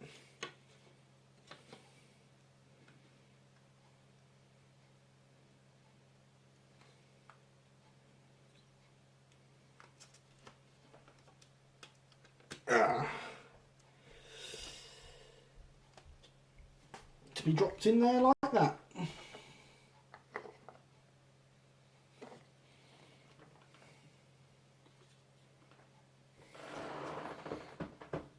And there we are, it's holding itself in.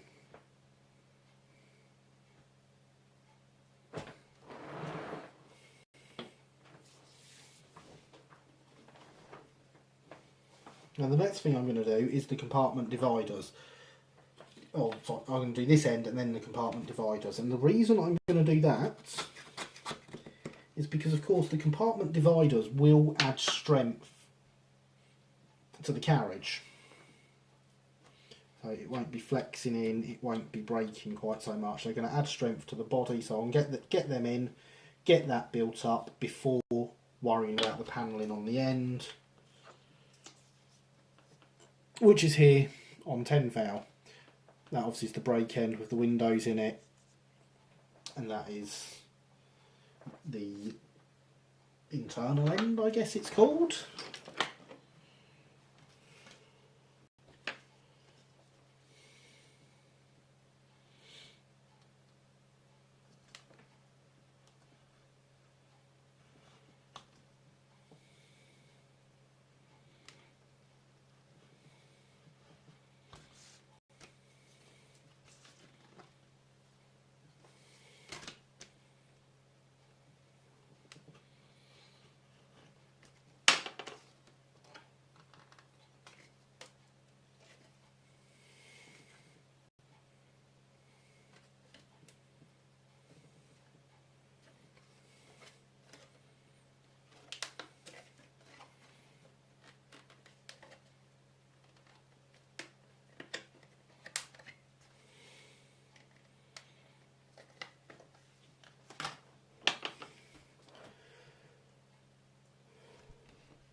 Thoughts on Train Killers by Hour of Poop by chance. Thoughts on what now, Max?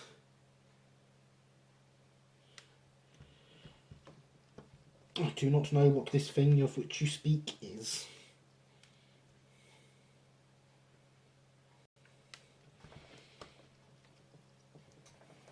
So I cannot have thoughts on it.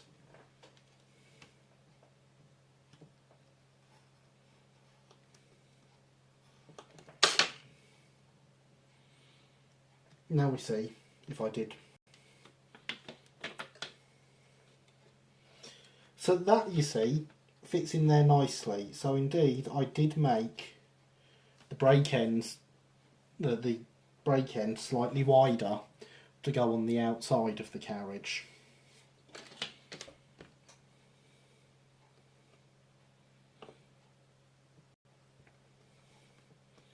So that is why I had to trim some extra off to make it fit.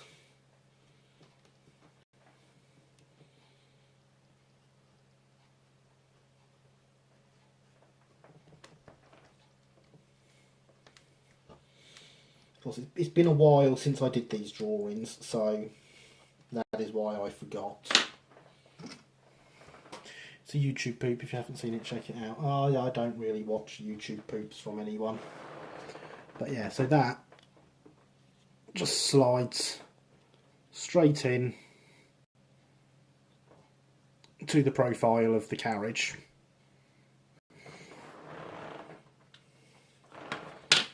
That's what I mean. You download, if you just got a rake of these and you want them to look even the slightest bit more realistic with minimum effort, download this file, cut some of these out, stick them in. Does not take long and you're done.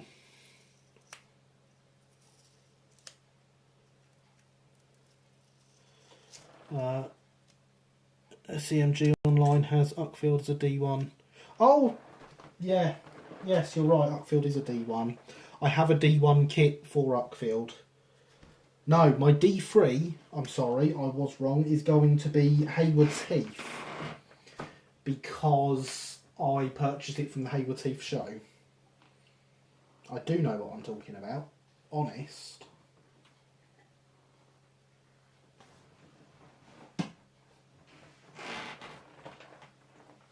I just occasionally need reminding what I'm talking about.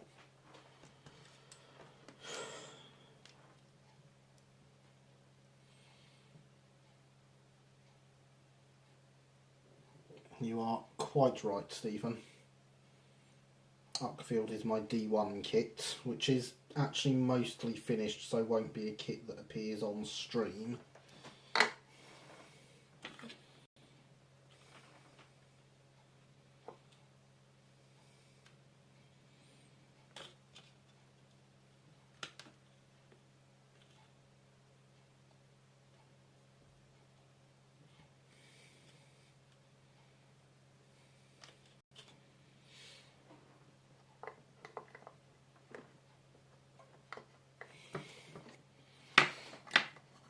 It's a Thomas the Tank Engine YouTube poop. It seems from Lady Killers. It's really well edited. Well, I definitely won't have seen it then.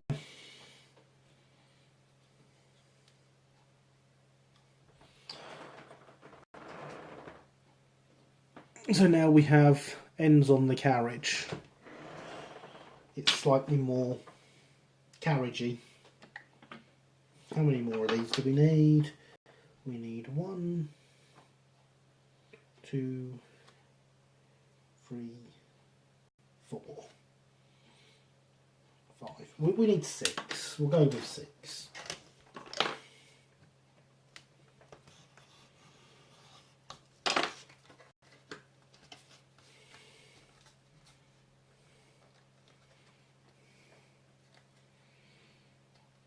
That's over 350,000 views. That's quite a lot of views, but it is not my thing.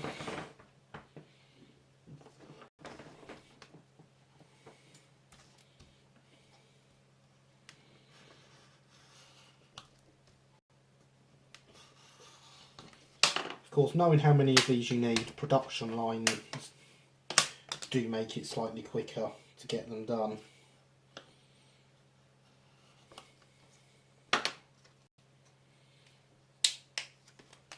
As does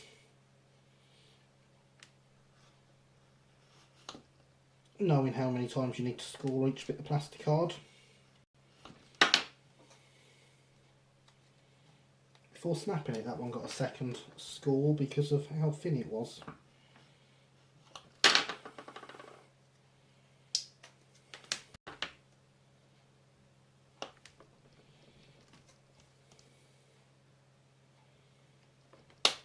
Obviously, a couple of these are going to need some sections of them chopping out to fit in, to fit around the strengtheners.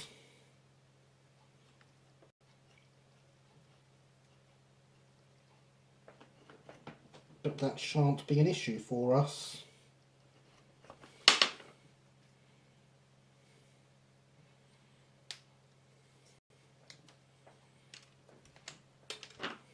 There's one.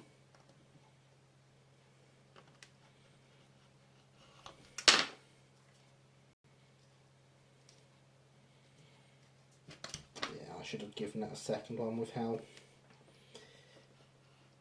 narrow that section is.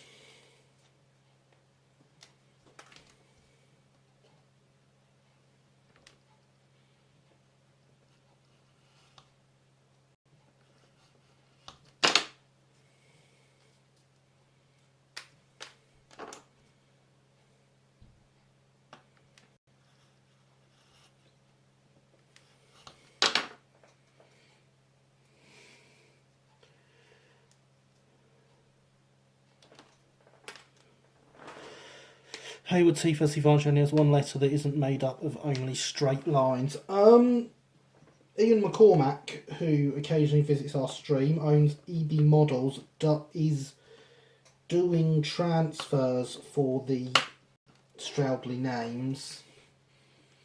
So I will be having a word with him in advance of the Uckfield show, which I believe he is attending whilst he's down this way for the Brighton Circle AGM the following weekend. No, the preceding weekend. So I'm going to try and get transfers for Hayward Heath, Uckfield, and a couple of terriers I want to do off him then. I believe he can also do me the extra brass number plates for my Stroudley engines as well.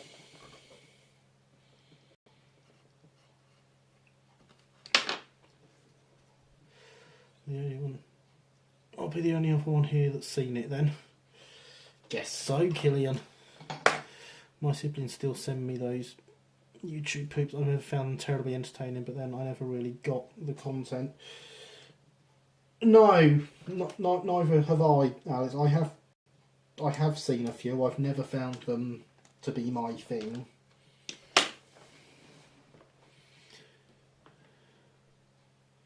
Nice, I like an extra carriagey carriage. Yes, I do. I like my carriages to be as carriagey as possible.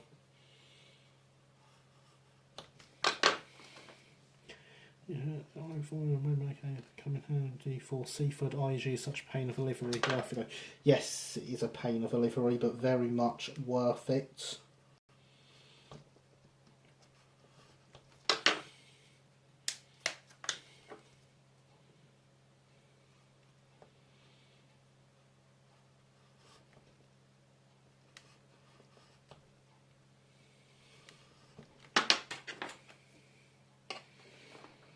Do you know Batman will be bringing the H.O. Thomas tank engine friends to the UK? I did know they will be bringing their Thomas line to the UK. I think it's brilliant. Not for the standard gauge stuff though, for the narrow gauge engines, which make very good narrow gauge bashing fodder. I do have a Bachmann Scarlowy, which has been suitably backdated into as-built condition and repainted for my 009 line. I'm particularly interested in 009 Scarlowy and Rheneas. The Scarlowy is a great runner, Killian. When it comes over and you can get one, you shall not be disappointed. In fact, I believe it's orderable on their website already. Not sponsored.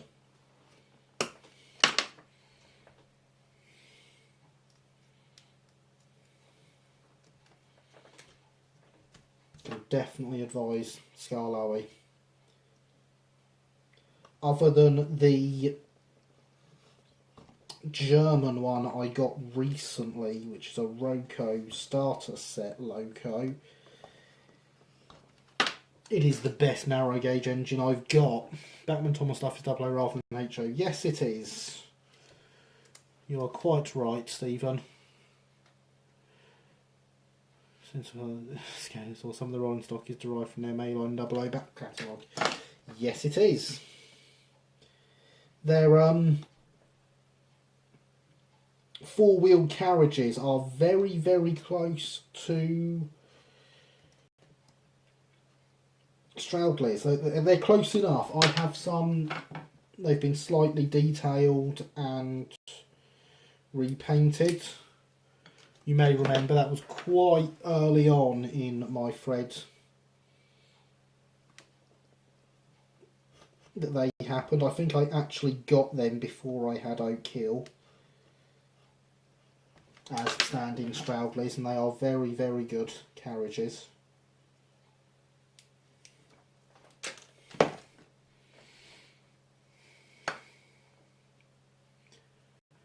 Oh, but I don't exactly as you did. Yeah, it's great, Killian. It's a really good, even like that. It's a really good runner. It's well balanced on its drivers.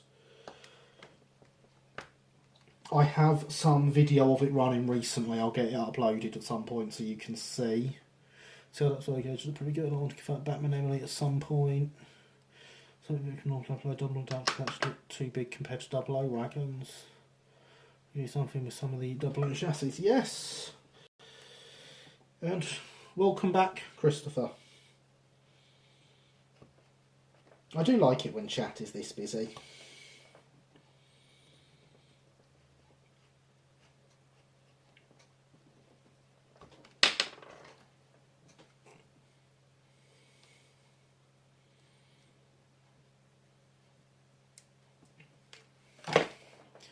You're going to that calendar, you know, one to his batteries, literally very good weight imitation.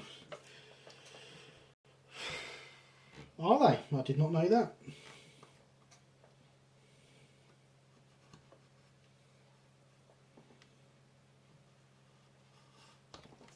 So you need a sufficiently large loco to get them in.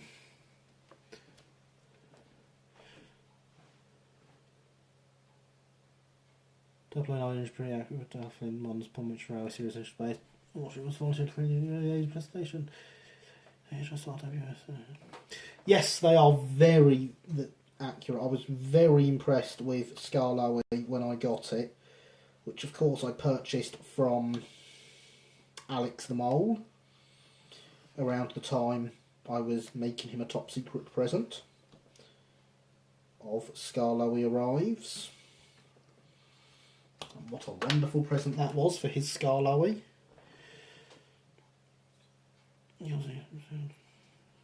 Sorry, Cosnick, I'd forgotten your Stroudley four-wheelers. They are good. They're away in a drawer at the moment, otherwise I'd grab them, because I've got the more accurate stuff on the layout these days.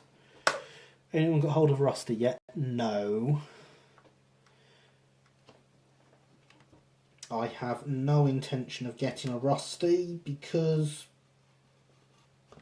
I don't want it. I mean, I probably could justify a diesel, but I don't want to.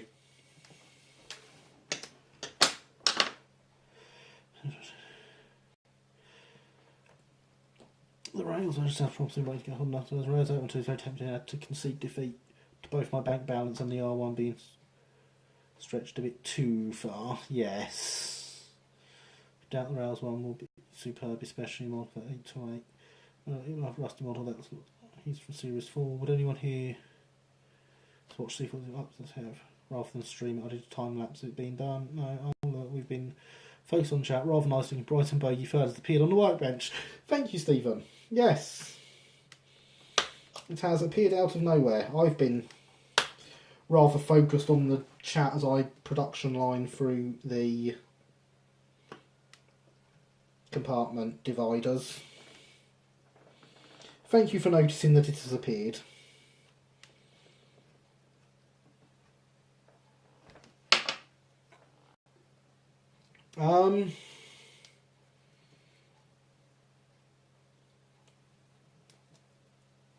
I would not be upset if you did that, Christopher.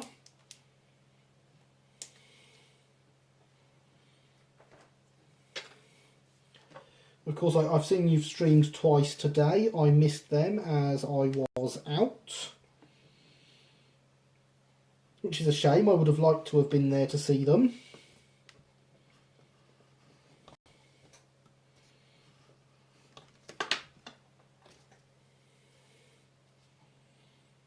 If you would rather do them as a time-lapse video, that is your decision.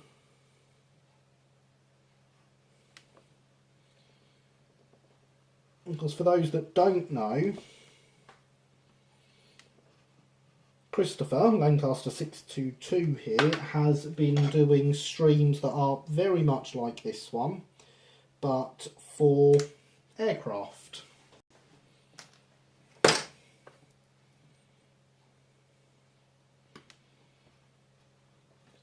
Where I act as moderator whilst he hosts.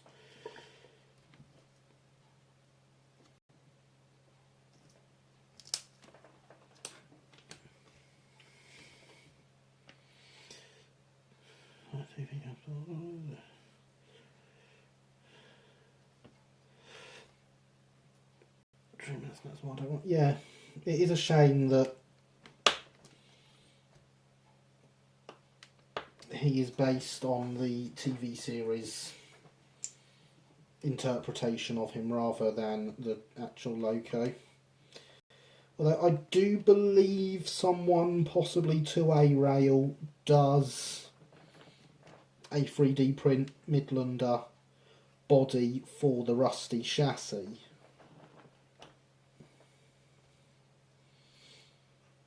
I could be wrong with who it is. There's a few different people that do 3D models that I follow on Twitter. I know that's where I saw it.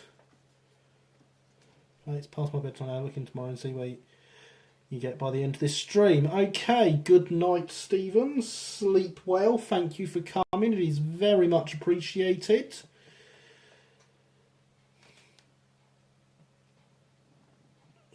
It's about to do some more, but I'll stream anything not done. Thanks, guys. I will do so. Kind of inspired to do some more, but we'll stream anything not done tonight or outside of normal stream time then. That makes sense.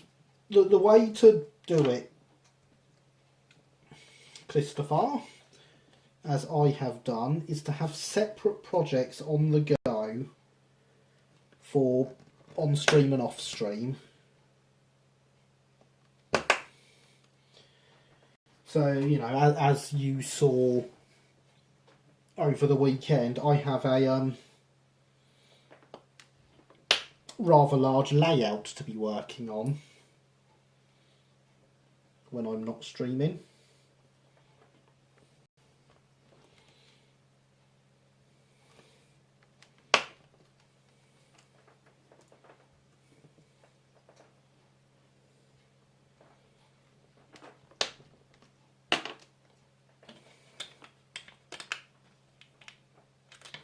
There we go. So with a little bit of extra cutting around there, that will fit nicely.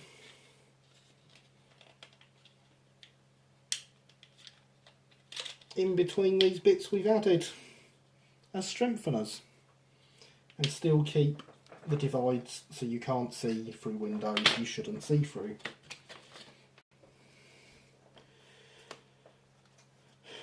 Yes, 2A does the Midlander print as far as I know anyway. See, I knew someone did it. I thought it was 2A.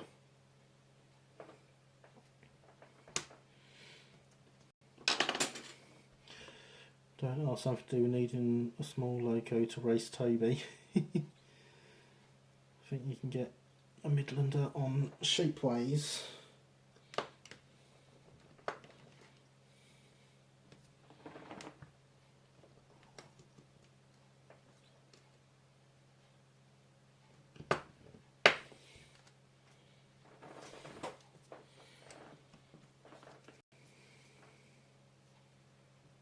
Yes, you can, but that's so many Shapeways kits to get.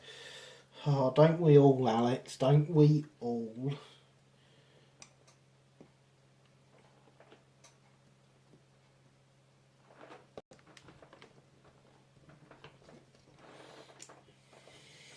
I have so many things in my Shapeways list to get. Of course, the first thing I have to get off Shapeways is Dan's coach.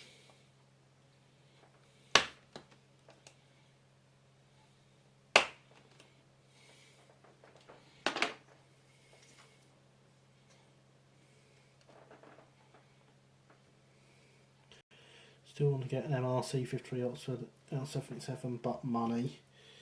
Yes, indeed, but money. But of course, there is always the positive to look at, Alex.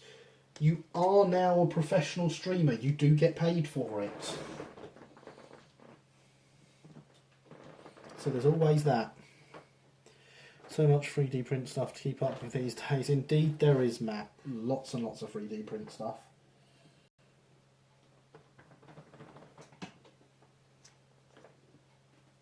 I really, really wish I'd put the time in to learn CAD when I had someone working for me that had the ability to teach me, and he was very good.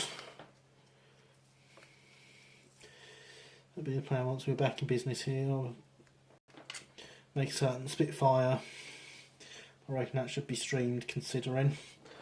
Oh, that would be great to see on stream, that Spitfire build, yes.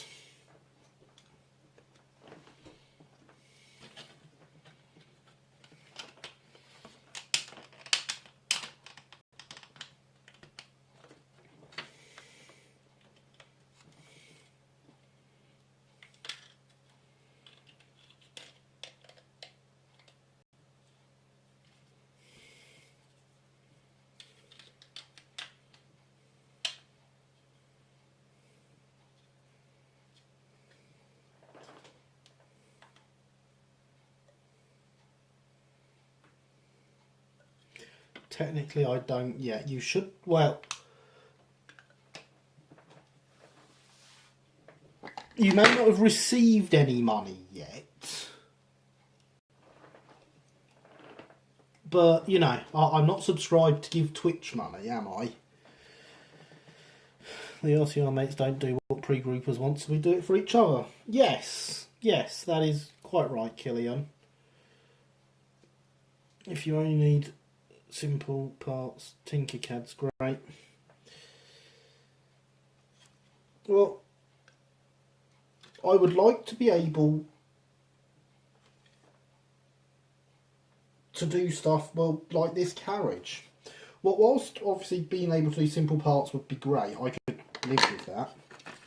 What would be wonderful would be able to go into a CAD program, do up one of these and print out as many as I want. In this case, it's probably only one or two, but you know what we've got here is two Triane carriages.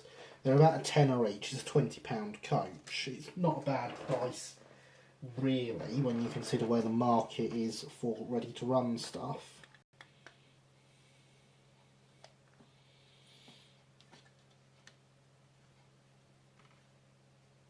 And I mean, at the moment, we're looking at what, about 2 hours of my time so far, if even that.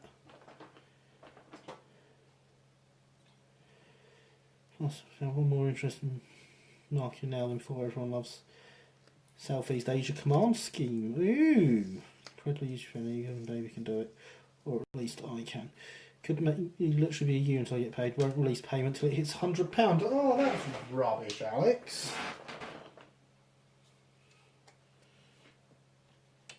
So what you're saying, Alex, is more people need to go and subscribe to you on Twitch.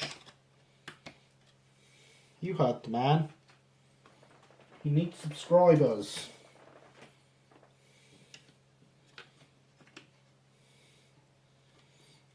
And that sucks that they don't release it till it hits £100.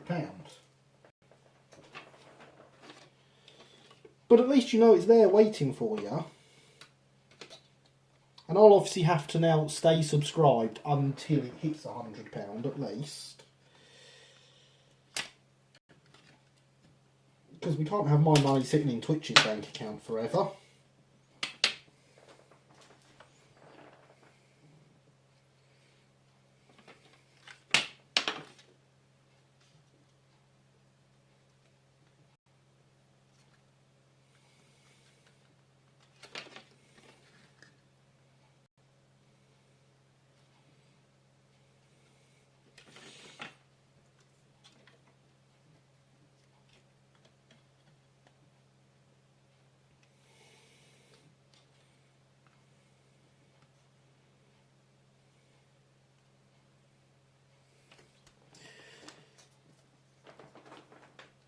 Yeah, shame I'm utter garbage. You're not utter garbage as a streamer, Alex. Do you think I'm subscribed to you because you're utter garbage? Be right back. Talk to you guys soon. Okay, Max. Don't be too long. We've only got half an hour left.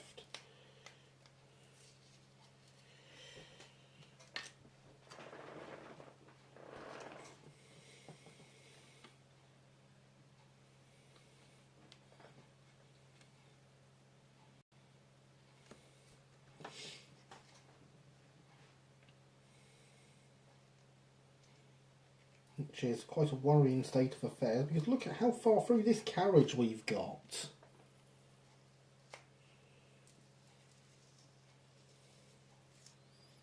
I'm very impressed with us.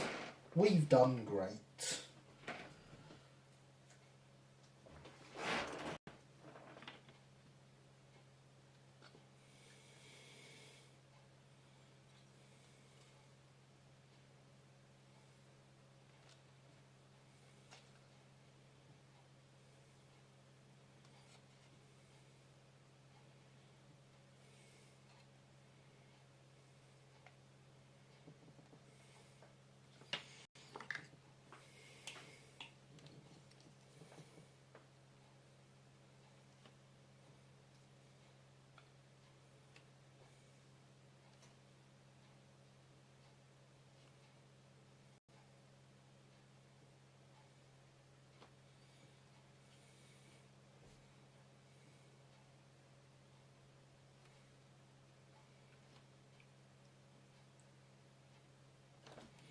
So I fitted all these in position. You saw how quick that was to fit them all because they are so nicely shaped to the carriage.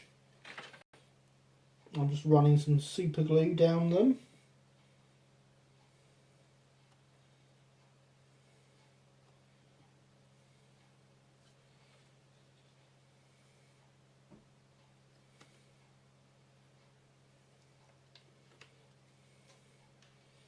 And that is a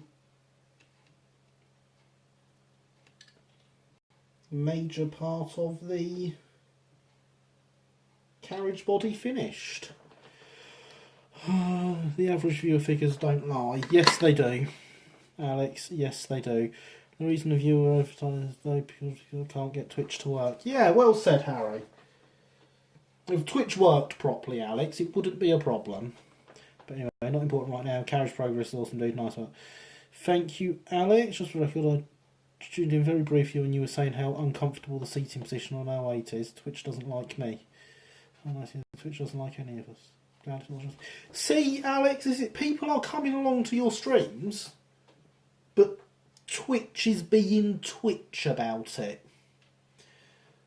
And so to the comment last week that I got of why don't I try streaming on Twitch, look at these problems that Twitch is having. And in fact, on Friday, Alex had to call his stream early because Twitch wasn't working at all. So I'm quite happy sticking with YouTube. So there we go. We now can't see through windows we shouldn't do.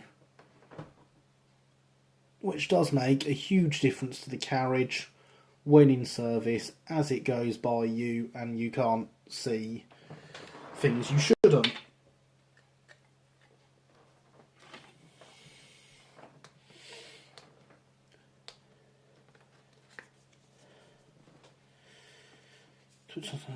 Microsoft Flight Simulator is coming back. Gary, for instance, deserves many viewers as Modeller's Corner, but the publicity isn't as good. Well, Killian, if you want to help me with publicity, or even if people want to give me tips on publicity, that would be great. Or help share it about, because I publicise as much as I can, but I'm not very good at it. Don't use Twitch, would definitely come along to watch if I did. See, Alex, it's not you. Microsoft Flight Simulator's coming back. Interesting. Link to source in Twitter, please. Luke, I would like to read that.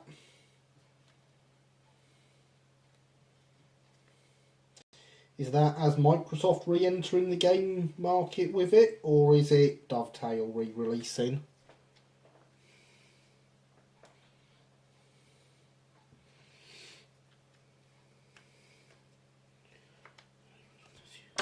Yeah, you're right, Alex. You couldn't make streaming on YouTube a job. If I was doing this, if I wanted to do this as a job, I wouldn't be doing it on YouTube. I'll share around. Thank you, Killian. I would, so I'd like to make it along to Modeller's Corner myself, but I'm usually busy at the time that it's on.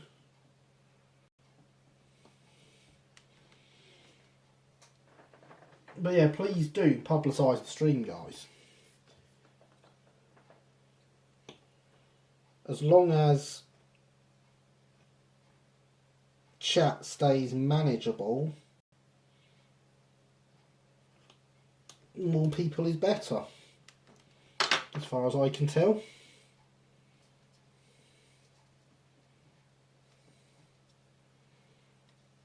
And of course, it is very important that chat stays manageable. You guys are my priority.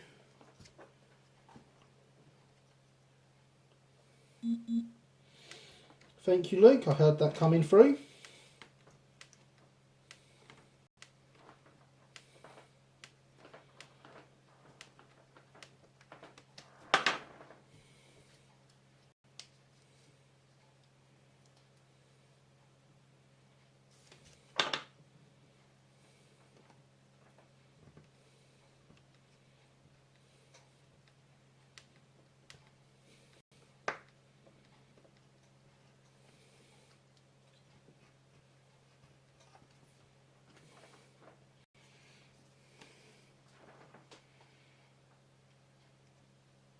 I don't have a chance, then I really do. No one can watch me on Twitch, and I can't make money on YouTube.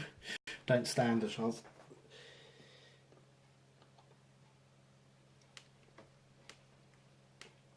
Well, if Twitch were willing to listen, I'd say to them, look, all these people that want to watch and your system doesn't work properly. But I can see there being not much of a response from Twitch for that.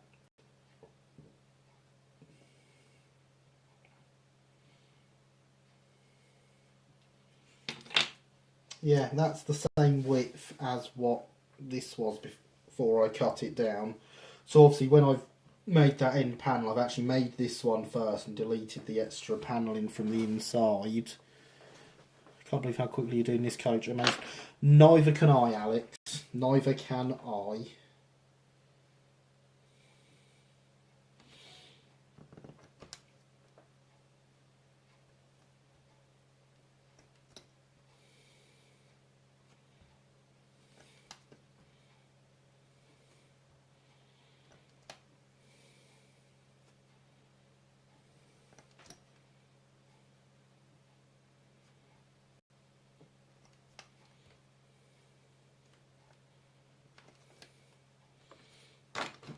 I really want to be cutting this down on the bench top where I can push the knife right through.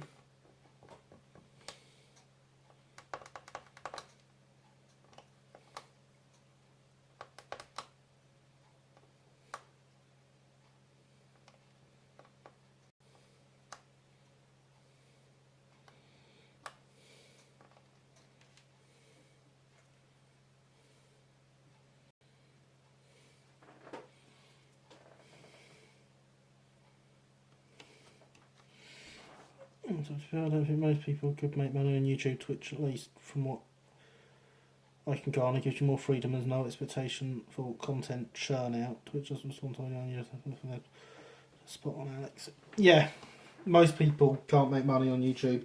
I have no intention of making money. As is known, I do have a Patreon account set up. I even have a paypal.me linked for individual donations on my website, okillmodelrailway.co.uk. But those are not because I want to make this a living. I am not doing this for money.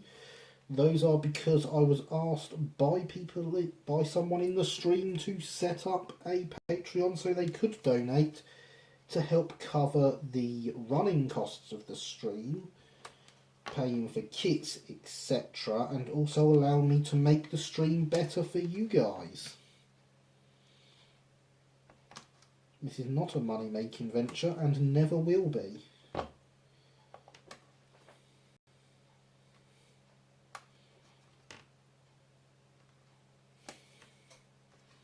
I have other things I'd be doing if I wanted to be a professional YouTuber that would not involve sitting building stuff like this.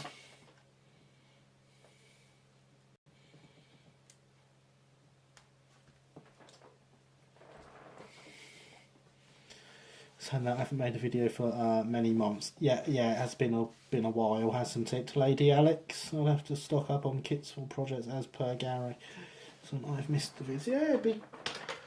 You're making this weird assumption that I stocked up on kits. I mean, I just had them because isn't that what modelers do? Is have kits and projects just sat around waiting to go.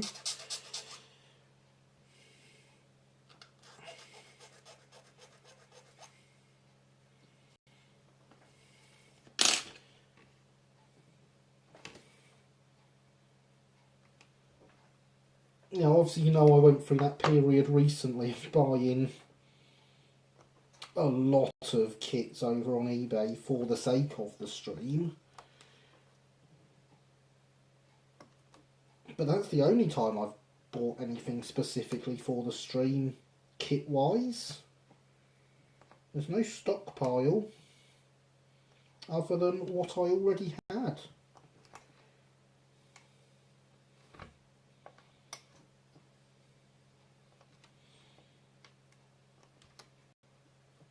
Although I did make a discovery at the weekend that will make Mr. James Pets happy if he were here. But I haven't seen him in chat tonight, which is a shame. So everyone needs a kit stash. True that. I had things to do. I had a dissertation and I have a house move to plan, plus an impending hospital stint. Joyous joys. Maybe I'll stream from the ward. You know what, that would be very interesting to see, Alex, a stream from the ward. Modelling from the hospital bench. Hospital bed. Yep, when I get to my normal state here, I have a huge stash to do on stream.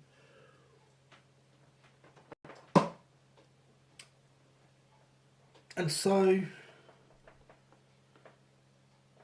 the Oak Hill community grows.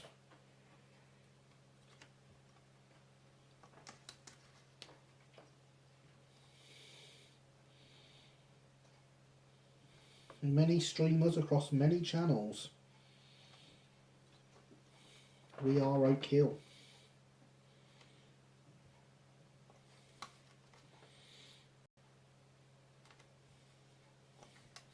A friendly community of modelers.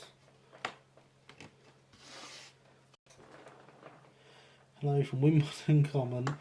A lot of pain, but hey, let's solder something.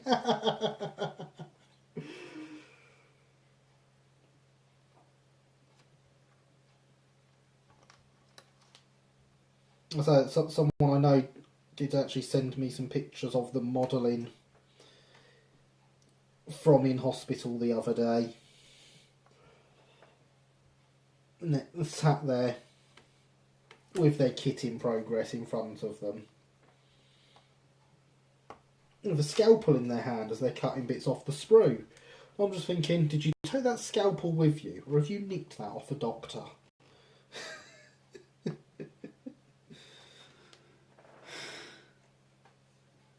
We are pre-1932. Yes. I would like to stream, make videos, but I need to find an action camera with a head mount. So then I'd have both hands free. 2 hands free.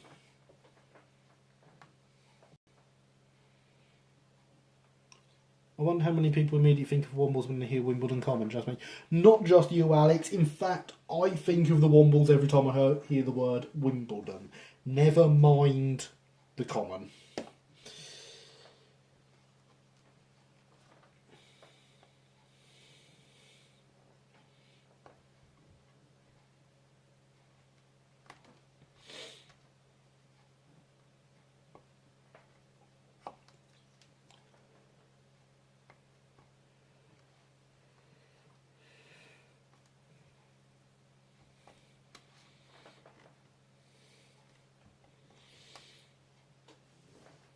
So talking of camera mounts and stuff, as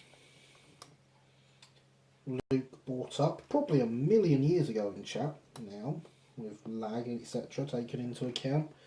Someone at club suggested to me the other day that the way of fixing my want to be able to move the camera would be to take my script holder, which is one of them, is essentially a bendy arm with a very weak clip on the end, and duct tape my phone to it. To which I said, no thank you, which part of my stream looks like I'm doing this on the cheap and nasty with duct tape. I will buy another microphone mount and use that on the tripod.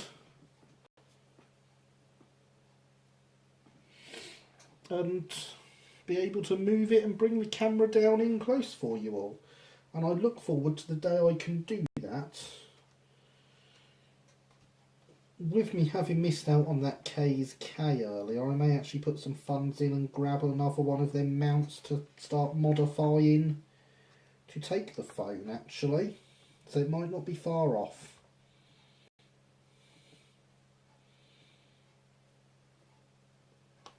Better camera angles all round.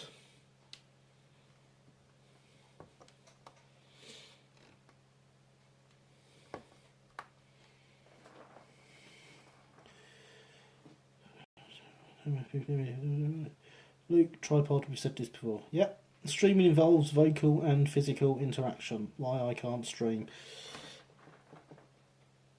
You know what, Harry? I have always struggled with social anxiety, and it made it hard for me streaming, but pushing myself to do it has actually improved my confidence in the real world as well.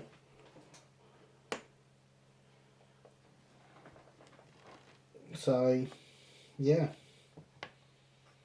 Streaming is great for stuff like that, and I'm sure Alex the Mole can also say the same if he hasn't already. Looking at how far chat's moved on, there's a whole page of it there. Luke, tripod said of streaming. Why a head mount tripod will suffice. Have none of you seen the scale modelling channel? Vocal, yes, I hope. No, I haven't, Luke. I've seen Gary and that's good enough. Yeah. What are you saying about my channel, Luke? Because this is on a tripod. I don't want to see the scale modelling channel. I want to see the Oak Hill Model Railway channel. Because I hear the Oak Hill Model Railway channel is the best channel for railway modelling.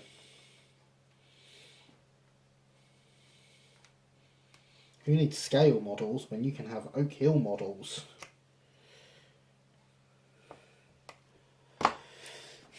I think a few of us use an El Cheapo Amazon tripod mobile phone for the camera, and it's done on a cheap mic. I type a vague script out on my laptop and read from that. Tripod's fine, never said they weren't. Stop overcomplicating things. I'm not. Well, Alex, I don't think watching people sitting still is very interesting. Depends on what you want to stream. Very true. I was also nervous for our first stream now. I find my streams just seem to involve me sitting on my bed trying to hide double chin one.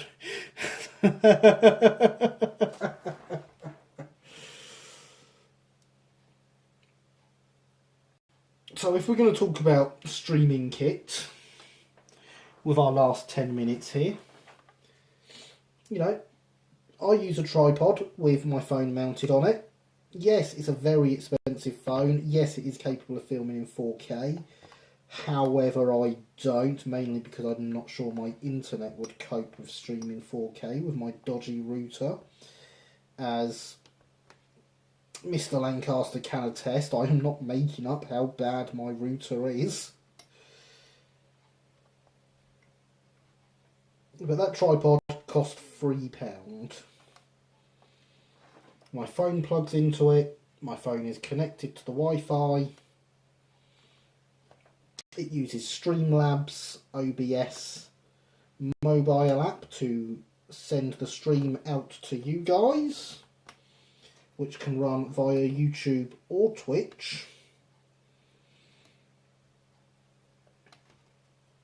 And then the only other thing I have is my microphone, which I'm going to see if I can pull into shot here. I cannot. Let's move this up to where my microphone now is.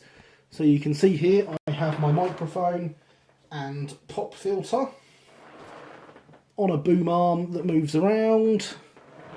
Let's block that light. Now that microphone with the boom arm, with the pop filter, with everything else was £30. There is not, you do not have to be buying top of the line equipment to run a stream like this.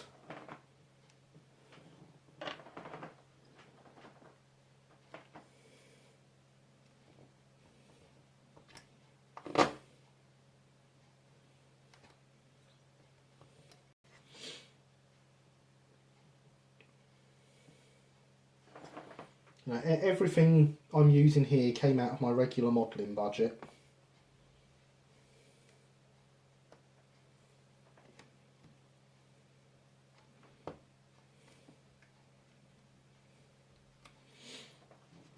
And that microphone, it also included, the boom arm, the mic, the pop filter.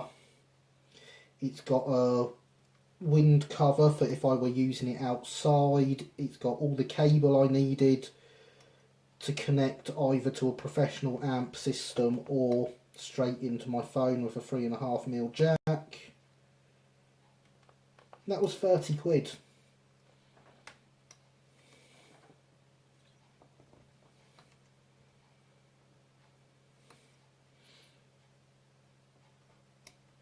So there's no need to spend hundreds and hundreds and hundreds on equipment. I bought all this as a sort of stuff to get me going, and I'm very happy with it.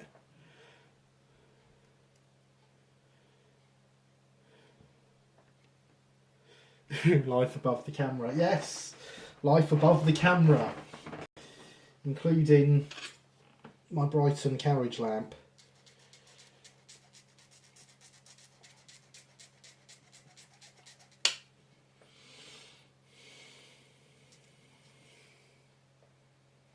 Went a bit over the top what I bought for streaming, but hopefully the sound and picture quality of my streams make it worth it, as I've never watched one back. I have no idea. The sound and picture quality of your streams is incredible, Alex. I obviously, with having recorded a couple of videos, have watched stuff back that I've recorded, and your stuff is definitely better. You can tell the difference in quality.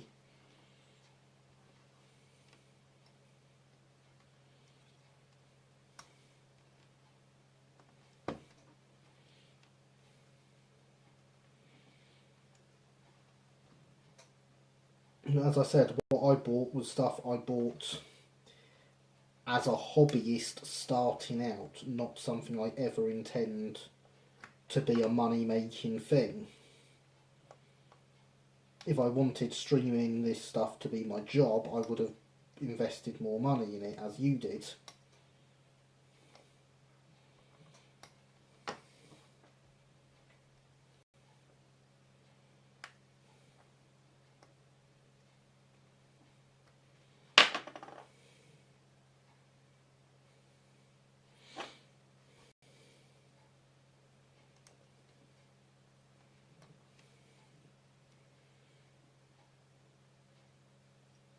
And for those wondering, if you do want to get stuff, drop me a message anywhere. And I can provide links to all the stuff I have bought for this stream.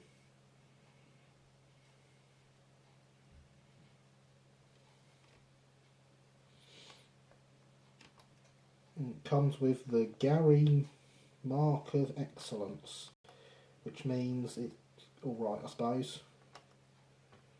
Certainly doesn't mean it's excellent. This obviously is the hard bit of beading to cut out because it's got the windows in it, but we are there. Can't ever watch my stuff back because I hate the sound of my voice. I too hate the sound of my voice, Alex. You're not alone in that. I believe it's actually quite a common thing to hate your own voice. I think it's something to do with your expectations of how you sound, because you sound when you're hearing yourself live, you sound different to how everyone else hears you.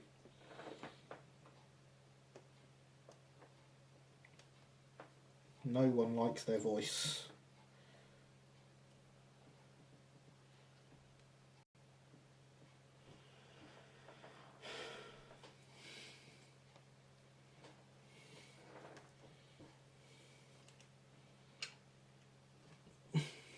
GaryBot 2.0 approved. Indeed, GaryBot 2.0 approved kit.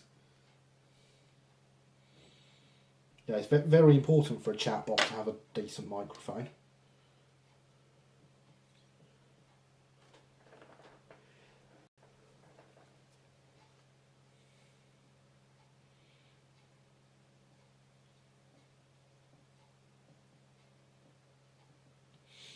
But you know, every week, every stream, I find I hate my voice a little less.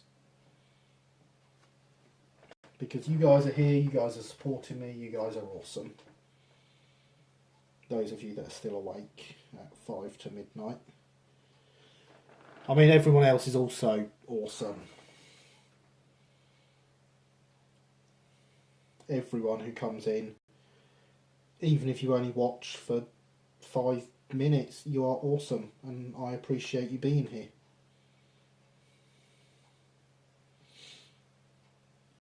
I mean, let's be honest, I believe I've been on camera quite a bit tonight. And that doesn't bother me anymore. That is something that I used to really hate, was the idea of being on camera. I didn't even have photos taken of myself. But you guys coming and watching my stream have really helped with that. And, you know, it's awesome. It doesn't bother me anymore. Okay, did I miss anything eventful? Not particularly. I mean, I've got the end beading cut out, a couple of breaks in it, but that won't be a problem once it's stuck on, and I've got the compartment dividers in.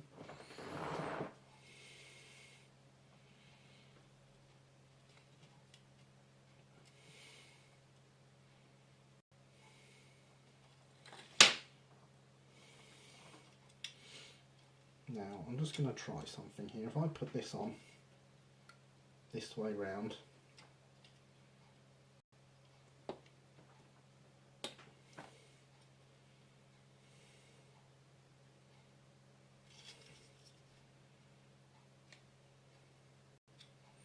yes, my evil plan worked.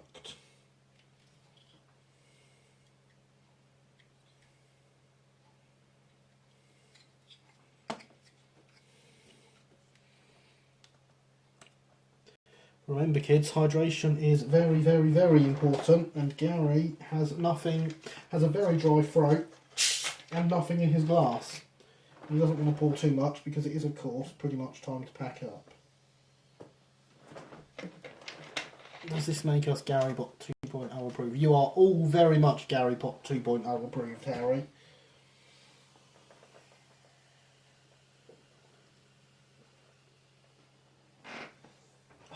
That does feel better. Hydration, very important, kids.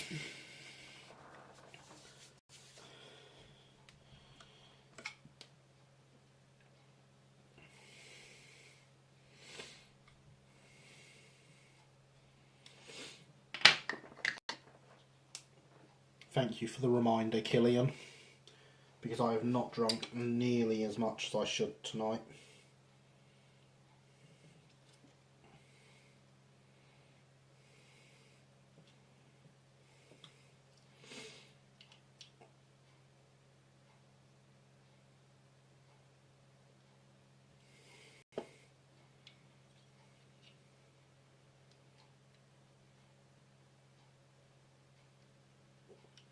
So I have now used the stickiness of the double-sided tape, the residue, to stick the beading in place. I've put a tiny bit of super glue around the edges because we're about to finish. If we weren't, I could paint over that and use the paint to stick it.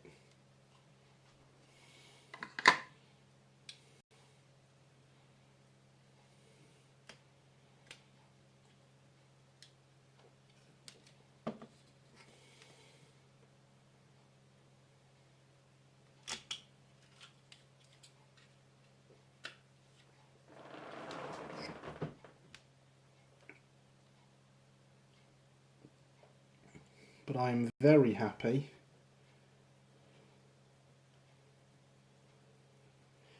with how this has gone. Stream's been Alex, brilliant progress. Those Terry Gough for making us wait an extra week. Thank you, Alex. I do appreciate your comments. Okay, the human boiler water mess. Bottom that. Yes, indeed. It becomes a problem when that happens. And although it's not been as hot here today, there's still a lot of talking, which does, of course, mean I should be drinking more than I have. Let's stick these on backwards for now. Stick that in. Stick that in. There we go. It's even on its bogies.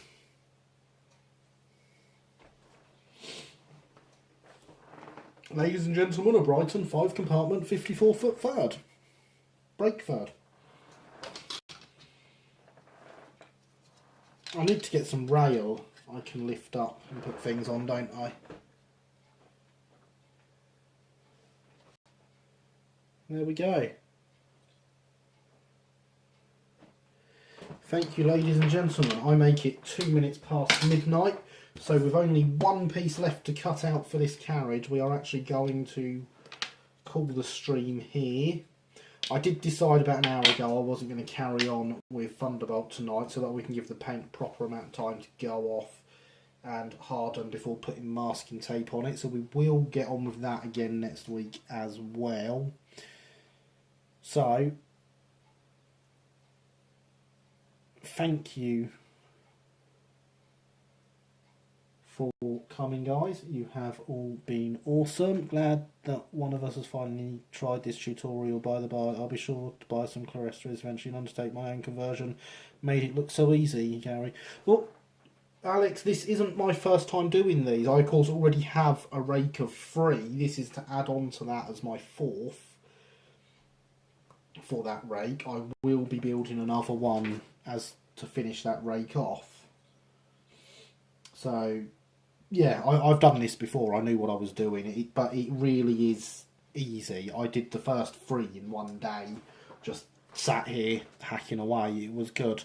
So, anyway, yes, good night, everyone. Thank you for coming. I have been Gary. This has been Let's Build Live, and you have been awesome. Good night.